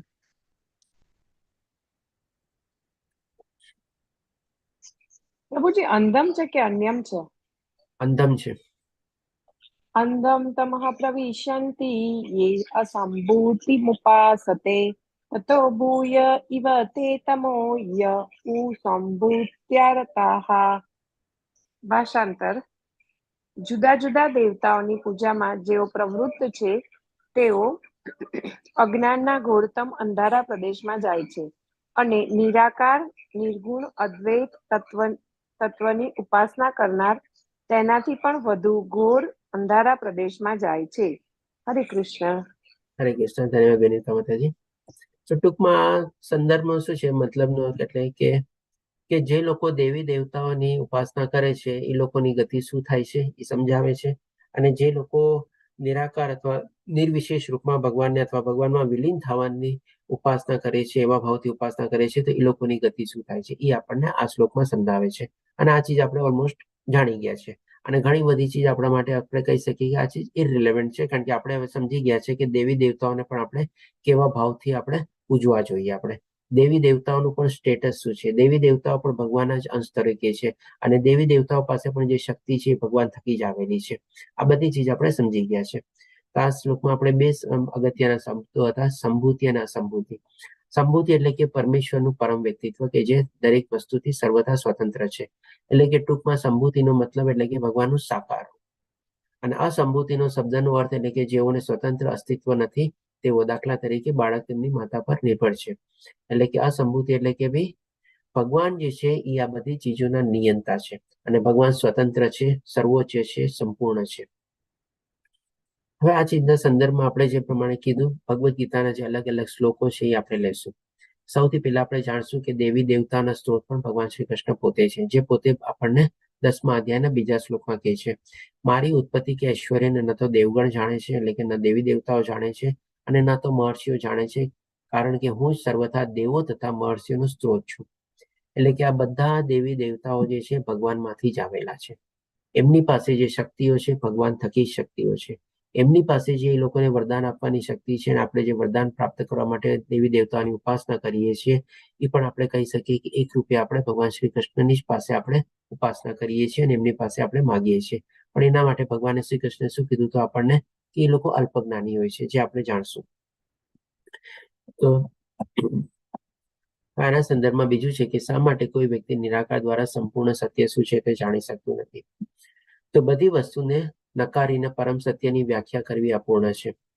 તમને ખ્યાલ છે આપણે 6થા અધ્યાયમાં નહીં પણ આપણે 12મા અધ્યાય ભક્તિ યોગમાં એની શરૂઆત છે ને અર્જુનના પ્રશ્ન દ્વારા થાય છે. અર્જુનનો પ્રશ્ન શું હતો એમાં કોઈને યાદ છે? 12મા અધ્યાયના શ્લોક સ્ટાર્ટિંગમાં નિરાકાર રૂપમાં કે સાકાર રૂપમાં હા કઈ રીતે? બરાબર. અર્જુનનો પ્રશ્ન હતો કે જે લોકો આપની નિરાકાર રૂપમાં ભક્તિ કરે છે અને પ્રાપ્ત કરવાની કોશિશ કરે છે તે લોકો ક્યાં ગુણમાં ગણાય? સતોગુણી ગણાય, રજોગુણી ગણાય કે તમોગુણી ગણાય? અને એ લોકોની અવસ્થા શું હોય છે? આ એક અર્જુનનો પ્રશ્ન હતો 12મા અધ્યાયમાં. અને એના સંદર્ભમાં ભગવાન શ્રી કૃષ્ણ જવાબ આપે છે અને બંને બાજુના પાસા બી સમજાવે છે, પણ સાથે સાથે કારણ શું આપે છે કે જ્યાં સુધી આ દેહધારી આત્મા છે ત્યાં સુધી એમાં એને આપણે અષ્ટાંગ યોગમાં અથવા તો આપણે નિરાકાર અથવા નિર્વિશેષ રૂપમાં ભગવાનને પ્રાપ્ત કરવું બહુ જ કઠિન થઈ જાય છે. કારણ કે શરીર હોય ત્યાં સુધી આપણે એમાં આગળ વધી ન શકીએ, કારણ કે એમાં જે 8 સ્ટેપ બતાવ્યા હતા એનું સંપૂર્ણ રીતે આજની તારીખમાં કળિયુગમાં આપણા માટે કહીએ કે નેક્સ્ટ ટુ ઇમ્પોસિબલ છે. અને એ લોકો પણ શેની ઉપાસના કરે છે? એક જ્યોતિ અથવા એક પ્રકાશ અથવા એક શક્તિની. પણ એની પાછળ કોણ છે એ નથી જાણતા કે ભાઈ શક્તિની પાછળ પણ એક શક્તિમાન હોય. એટલે કે એ રીતે જાણ્યા વગર એ લોકો નિરાકાર રૂપે ભગવાનની ઉપાસના કરે છે. એટલે કે બધી વસ્તુને નકારીને, એટલે કે શું પરમ સત્યની વ્યાખ્યા કરી. એ લોકો શું વિચારે છે કે આ જગત ખોટું છે, જગત મિથ્યા છે, જગત તો ભગવાનની શક્તિ છે. હવે જેમ સૂરજ હોય, આપણને તમે સવારના પૂરમાં કોઈ તમને કહે કે જો તો સૂરજ ઉગ્યો છે કે નહીં, તો તમારે શું એ બહાર જઈને જોવા જવું પડે કે સૂરજ ઉગ્યો છે કે નહીં? તમે અહીંયા બેઠા બેઠા બારીમાંથી જોઈ શકો ને, હા સૂરજ ઉગી ગયો છે, અજવાળું થઈ ગયું છે. આપણે એક્ઝામ્પલ લે કે તમે કહેશો કે ઓલા જેને પૂછ્યું એને બી તો ખબર પડી શકે, પણ તમે માની લો એ માણસ આંધળો છે. એ આંધળો માણસ એક જેને આંખ છે એ માણસને પૂછે છે કે ભાઈ સૂરજ ઉગ્યો છે કે નહીં, મને કહેતો. તો એ જે માણસ જોઈ શકે છે એને બહાર જવાની તો જરૂર નથી. એ ત્યાં બેઠા બેઠા કહી શકે છે ને કે સૂરજ હા ઉગી ગયો છે. તો એ જે આંધળો છે ને એ જે છે નિરાકાર અથવા નિર્વિશેષ રૂપમાં જે ભગવાનને પ્રાપ્ત કરવાની કોશિશ કરે છે ને એની અવસ્થા છે એકચ્યુઅલી. કારણ કે આંધળો થઈ ગયો છે, એને ભગવાનની શક્તિઓ દેખાતી નથી. ભગવાનનો સૂરજનો પ્રકાશ બી તો ભગવાનની શક્તિ જ છે ને. અને એવી રીતે આ બધી ચીજને નકારીને ભગવાનને પ્રાપ્ત કરવાની કોશિશ કરે છે. કારણ કે એ લોકો શું કરે? આંખ બંધ કરીને ધ્યાન કરવા બેસી જાય. એટલે કે આંખ બંધ કરીને ધ્યાન કરવા બેસે છે તો કોનું ધ્યાન કરે છે? પરમાત્માનું ધ્યાન કરે છે. અને પરમાત્માના ધ્યાન પાછા માનતા નથી કે આ બધી શક્તિઓ પરમાત્માની છે. એટલે કે શું એ લોકો બધી વસ્તુને નકારીને પરમ સત્યની વ્યાખ્યા કરવી અપૂર્ણ છે. એટલે કે એ લોકો સમજી શકતા નથી. તમારે નિરાકાર અને નિર્વિશેષવાદી લોકોની અવસ્થા આવી હોય છે કે આંખ હોવા છતાં એ લોકો આંધળા છે, અને આંધળા બનીને એ લોકો કંઈક ને કંઈક ગોતવા જાય છે. તો ક્યાંથી એ લોકોને મળવાનું? આંધળી વ્યક્તિને તમે કહો કે ભાઈ આ ચીજ મને તું ગોતી દે, એટલે મળે કોઈ દી? નો જ મળી શકે ને, ગોતી જ ન શકે તમારે. એટલે કે બ્રહ્મ જ્યોતિ એ પૂર્ણ પુરુષોત્તમ પરમેશ્વરના શરીરમાંથી નીકળતો પ્રકાશ છે અને સાચી છે અને એના શક્તિમાન રૂપે છે. એમના સર્વવ્યાપકતાનું પ્રતિનિધિત્વ કરે છે. આ બધી શક્તિઓ જે છે ભગવાનનું પ્રતિનિધિત્વ કરે છે અને બધી જગ્યાએ ભગવાન રહેલા છે. પણ એ લોકો શું કહે છે? આ બધી ચીજ ખોટી છે, આ બધી ચીજ મિથ્યા છે. એટલે કે આવી રીતે એ લોકો ભગવાનને પ્રાપ્ત કરવાની કોશિશ કરે છે. તો એના સંદર્ભમાં આપણે 20મા શ્લોકમાં 7મા અધ્યાયમાં કહેવામાં આવેલું છે ભગવદ ગીતાના, કે જેમની બુદ્ધિ ભૌતિક ઈચ્છાઓ દ્વારા હરાઈ ગઈ છે તેઓ દેવોના શરણે જાય છે અને તેઓ પોતપોતાના સ્વભાવ પ્રમાણે પૂજાના વિશિષ્ટ વિધિ વિધાનો અનુસરે છે. એટલે કે પેલા દેવી દેવતાઓ વિશે આપણને વર્ણન કરવામાં આવે છે કે ભાઈ જે લોકો દેવી દેવતાની ઉપાસના કરે છે એ લોકોની શું છે, કંઈક ને કંઈક ભૌતિક ઈચ્છાઓ મેળવવા માટે જાય છે. લક્ષ્મીજી પાસે જાય, વધારે દ્રવ્ય મળે, પૈસો મળે. સરસ્વતી પાસે જાય, લક્ષ્મીજી મળે. ગણેશજી પાસે જાય, મારા બધા કર્મો કાર્યો જે છે વિઘ્નપૂર્વક પાર ઉતરી જાય. આપણે શંકર પાર્વતીની પૂજા કરે તો કે ભાઈ લાઈફમાં સારો પાર્ટનર મળે. એટલે કે આવી રીતે કંઈક ને કંઈક ઈચ્છા મેળવવાની તૃપ્તિ માટે, ઈચ્છા મેળવવા માટે એ લોકો અલગ અલગ દેવી દેવતાઓની ઉપાસના કરે છે, જે આપણે જાણી ગયા છે. આના ઉપર હું વધારે ડિસ્કશન નહીં કરું, કારણ કે આ બધી ચીજો આપણે ઓલરેડી સમજી ગયા છે. અને એના માટે ભગવાન એ લોકોને કેવા કીધા છે કે 23મા શ્લોકમાં કહે છે અલ્પ બુદ્ધિ વાળા, એટલે કે ઓછી બુદ્ધિ વાળા મનુષ્ય દેવોની પૂજા કરે છે અને તેમને મળનારા ફળ સીમિત તથા અસ્થાયી હોય છે. શું કામ એ સીમિત અને અસ્થાયી હોય છે? કારણ કે એ દેવી દેવતાઓ પાસે પણ જે શક્તિ છે ભગવાન થકી જ આવેલી છે. એ લોકો પાસે પણ પૂર્ણ પાવર હોતા નથી. બધી શક્તિ, બધા વરદાનો એ લોકો નથી આપી શકતા. આજે જો મુક્તિનું વરદાન જોતું હોય તો ન આપી શકે કોઈ. બધા મેળવવાની ચેષ્ટા કરી, ભસ્માસુરે મેળવવાની ચેષ્ટા કરી, પછી હિરણ્યકશ્યપે મેળવવાની ચેષ્ટા કરી, રાવણે મેળવવાની ચેષ્ટા કરી, કોઈને મુક્તિનું વરદાન ન મળ્યું. પછી ત્રિગુણી માયામાંથી જો બહાર નીકળવું હોય તો એ વરદાન પણ કોઈ દેવી દેવતા નથી આપી શકતા, કારણ કે દેવી દેવતાઓ પણ ત્રિગુણી માયાના પ્રભાવ હેઠળ છે. અને એ લોકો પાસે જે પાવર આપેલા છે પણ ભગવાને થોડી થોડી માત્રામાં આપેલા છે. જેના સંદર્ભમાં આપણે એક્ઝામ્પલ લઈએ છીએ ને, જેમ પ્રાઇમ મિનિસ્ટરે અલગ અલગ પોર્ટફોલિયો ડિવાઈડ કરેલા હોય એના કેબિનેટ ઓફ મિનિસ્ટરમાં, એવી રીતે. એટલે કે એ લોકોની ગતિ શું થાય છે તો કે દેવોને પૂજનારા લોકો દેવલોકમાં જાય છે, પરંતુ મારા ભક્તો મારા પરમધામને જ પામે છે. એટલે કે આપણે અલ્ટિમેટ આપણો જે ગોલ જે છે એ તરફ આપણે વધારે કેન્દ્રિત કરવાનું છે ધ્યાન આપણું, અને એના ઉપર લક્ષ્ય માનીને જે ભગવાનના ધામમાં પહોંચવાનું છે એ આપણે પ્રાપ્ત કરવાનું છે. પછી આવી રીતે આ જે આપણે ભૌતિક દુનિયા જે છે ને એક નાળિયેરની ઉપમાની સાથે આપણે કમ્પેરિઝન કરવામાં આવેલી છે, કારણ કે આ સમગ્ર બ્રહ્માંડ મહાકાય ભૌતિક તત્વોથી આચ્છાદિત છે. ભૌતિક તત્વો એટલે બધા આપણે જાણી ગયા છે, પૃથ્વી, જળ, અગ્નિ, વાયુ, આકાશ, આ બધા ભૌતિક તત્વો છે. એ બધાથી આપણે આ કવર છે આખું. અને તે એક નાળિયેર જેવું છે કે જે ઉપર કોચલાથી ઢંકાયેલું છે ને અડધું પાણીથી ભરેલું છે. આ વિશ્વમાં હવા પણ પ્રવેશે નહીં તેવી પૂરેપૂરું ઢંકાયેલું છે. તે કારણે અંદરનું અંધારું ગાઢ છે અને તેથી તેને માટે પ્રકાશ માટે સૂર્ય અને ચંદ્ર જેવા ગ્રહોની જરૂર પડે છે. સવારના પૂરમાં સૂરજ ઉગે તો જ આપણને અજવાળું મળે છે, એના વગર આપણને અજવાળું મળતું નથી. એટલે કે આપણે છે ને આ જે આપણે ભૌતિક દુનિયા જે છે, ભલે ભગવાનની શક્તિ છે પણ એ પણ આપણે ભગવાન ઉપર જ નિર્ભર છીએ. આપણે અજવાળા માટે સૂર્યના પ્રકાશ માટે નિર્ભર છીએ આપણે એના ઉપર, અને સૂર્યનો પ્રકાશ ભગવાન થકી જ આવે છે. એટલે કે બધી ચીજો માટે આપણે ભગવાનમાં આપણે નિર્ભર રહેલા છે. અને આ ચીજ આજે આપણે કોચલું રૂપમાં જે આપણે જાણ્યું નાળિયેરનું રૂપમાં કે આમાં છે ને કોઈ ચીજ આપણે બહારથી છે ને ઉમેરી નથી શકતા. બધી ચીજો શું છે, એકબીજાનું રૂપાંતર છે. જેમ કે આપણે સાયન્સના લો પ્રમાણે પણ જાણીએ છીએ કે નવી કોઈ ઉર્જા આપણે ઉત્પન્ન કરી શકતા નથી, એકબીજામાંથી એનું રૂપાંતર થાય છે. અને નવું કોઈ મેટર બી છે અથવા કોઈ તત્વ બી આપણે એમાં ઉમેરી નથી શકતા, બધું એકબીજામાંથી રૂપાંતર થાય છે. આપણે એટલે કે no matter or no energy can be created, it is only just conversion from one form to another form. જેમ કે આપણે દાખલા લઈએ બરફ. બરફ શું છે? પાણીમાંથી બનેલો છે. વાયુ, વાયુ શું છે તો કે પાણીનો આપણે જયારે ઉકાળી ત્યારે એમાંથી વાયુ બને છે. વાયુને પાછી આપણે જયારે કન્ડેન્સ કરવામાં આવે, એટલે કે એને ઠારવામાં આવે ત્યારે ફરીથી એમાં પાણી બને છે. આજે કોઈ કે ભાઈ મને પાણી બનાવવું છે, ચાલો કેમિકલ ફોર્મ્યુલાના હિસાબે જાણી ગયા કે ભાઈ H2O બરાબર છે, હાઇડ્રોજન લઈ આવ્યો અને ઓક્સિજન લઈ આવ્યો, તો પણ એ શું થયું? હાઇડ્રોજન અને ઓક્સિજનનું કોમ્બિનેશન થી તો એમાંથી પાણી બન્યું ને. તો હાઇડ્રોજન ઓક્સિજનનું રૂપાંતર થયું ને એક રીતે આપણે. એટલે કોઈ ચીજ આપણે નવી ચીજ ઉમેરી શકતા નથી. એટલે કે આ વિશ્વમાં હવા પણ પ્રવેશે નહીં તેવું પૂરેપૂરું ઢંકાયેલું છે. એનર્જી પણ એવી જ રીતે છે. આપણે અલગ અલગ ફોર્મ જે એનર્જીના હોય છે બધા આપણે એકબીજાનું રૂપાંતર હોય છે. જેમ કે આપણે બલ્બ જલાવીએ આપણે તો શું છે, આપણે ઇલેક્ટ્રિક એનર્જી છે એ કન્વર્ટ થઈ જાય છે શેમાં? તો કે લાઇટ એનર્જીમાં. પછી કોઈ ચીજને આપણે માની લો આપણે આપણા હાથને આમ રગડીએ આપણે તો પણ શું છે, હાથ આપણા ગરમ થઈ જાય છે. તો એ શું છે આપણે કે આપણી કાઇનેટિક એનર્જી છે એ રૂપાંતર થઈ ગઈ છે એમાં? તો કે હીટ એનર્જીમાં. એટલે કે બધી ચીજ, જે લોકો સાયન્સ લીધેલું હશે આ બધી ચીજોને ખબર હશે આપણે આ બધી ચીજો છે ને એકબીજાનું રૂપાંતર છે. કોઈ ચીજ આપણે આમાંથી નવી ઉમેરી શકતા નથી, અથવા તો છે ને કોઈ ચીજ આપણે બાદ બી નથી દઈ શકતા. આપણે આપણું આ જે શરીર છે ને એ પણ આપણા પછી 5 તત્વોમાં જ મળી જાય છે. પાછું અહીંયાનું અહીંયા જ છે બધું, એટલે કોઈ ચીજ આપણે આમાંથી સાથે બી લઈ જઈ શકતા નથી આપણે. એટલા માટે આને એક નાળિયેરની ઉપમા આપેલી છે આપણે. અને પછી હવે જોઈએ કે જીવનની સમસ્યા ચંદ્ર કે તેના ઉપર નીચે અન્ય કોઈ ગ્રહ પર જઈને ઉકેલી શકાતા નથી. ભલે માણસ ગમે ત્યાં વયો જાય, પણ એની જે સમસ્યા અથવા પ્રોબ્લેમ છે એ ક્યાંય જઈને ઉકેલવાની નથી આપણે. આપણે જેમ હમણાં વિન્ટર વેકેશન આવશે, ઘણા લોકો આપણે શું છે, માતા લોકો પિયર જશે કે ચાલો હવે થોડાક દિવસો સાસરામાંથી આરામ, ચાલો પિયર જઈએ, આરામ કરશું, આરામથી મોડે મોડે ઉઠશું, બધું કરશું. ત્યાં જઈને તમે જોશો ને તો કંઈક ને કંઈક પ્રોબ્લેમ હોય છે. ત્યાં ભાઈ ક્યાંય કામ બોલે, ભાભી કંઈ કામ બોલે, મમ્મીએ કંઈ કામ કહી દીધું હોય, ઓલાએ કંઈ કામ કીધું હોય, ત્યાંય કંઈક ને કંઈક પ્રોબ્લેમ થાય જ છે આપણને. એટલે કે કહીએ ને કે ભાઈ આપણે એક ઘરમાંથી બીજા ઘરમાં જવાથી આપણા બધા પ્રોબ્લેમ નથી ઉકેલાતા, તો આપણે જો આ બીજા ગ્રહોમાં બી જઈને તો પણ ત્યાં પ્રોબ્લેમ રહેવાના જ છે આપણે. આપણા પ્રોબ્લેમ જે છે કોઈ દી ઉકેલવાના જ નથી. શ્રી ઈશોપનિષદ આપણને આધ્યાત્મિક ક્ષેત્રમાં જવા અને પહોંચવાનો પ્રયાસ કરવાની સલાહ આપે છે. જો એક જ જગ્યાએ આપણા પ્રોબ્લેમ બધા ઉકેલવાતા હોય તો એ શું છે, ભગવાનનું ધામ છે. અને ભગવાનના ધામમાં જો પહોંચી જઈએ તો જ આપણને ત્યાં સત્ય ચિત્ત આનંદ મળી શકે છે. બાકી આ તો દુઃખાલયમાં શાશ્વતમ છે, આમાં ક્યાંય આપણને આનંદ મળવાનો જ નથી, સુખ મળવાનું જ નથી આપણને.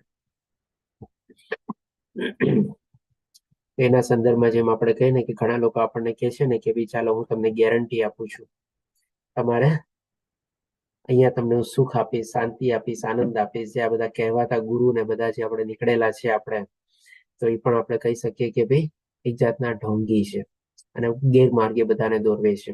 અને કહેવાતા આવા ધાર્મિક અને આધ્યાત્મવાદીઓ આ બ્રહ્માંડમાંથી બહાર નીકળવા નથી માંગતા, પરંતુ ભૌતિક જગતમાં યથાસ્થિતિ જાળવી રાખવા માંગે છે. એટલે એ લોકોની સ્થિતિ શું હોય છે કે ભાઈ અહીંયા આવ્યા છો, તમે અહીંયા જ મોજ કરો, અને એવી જ રીતે બધું જ્ઞાન ને બધું આપે છે.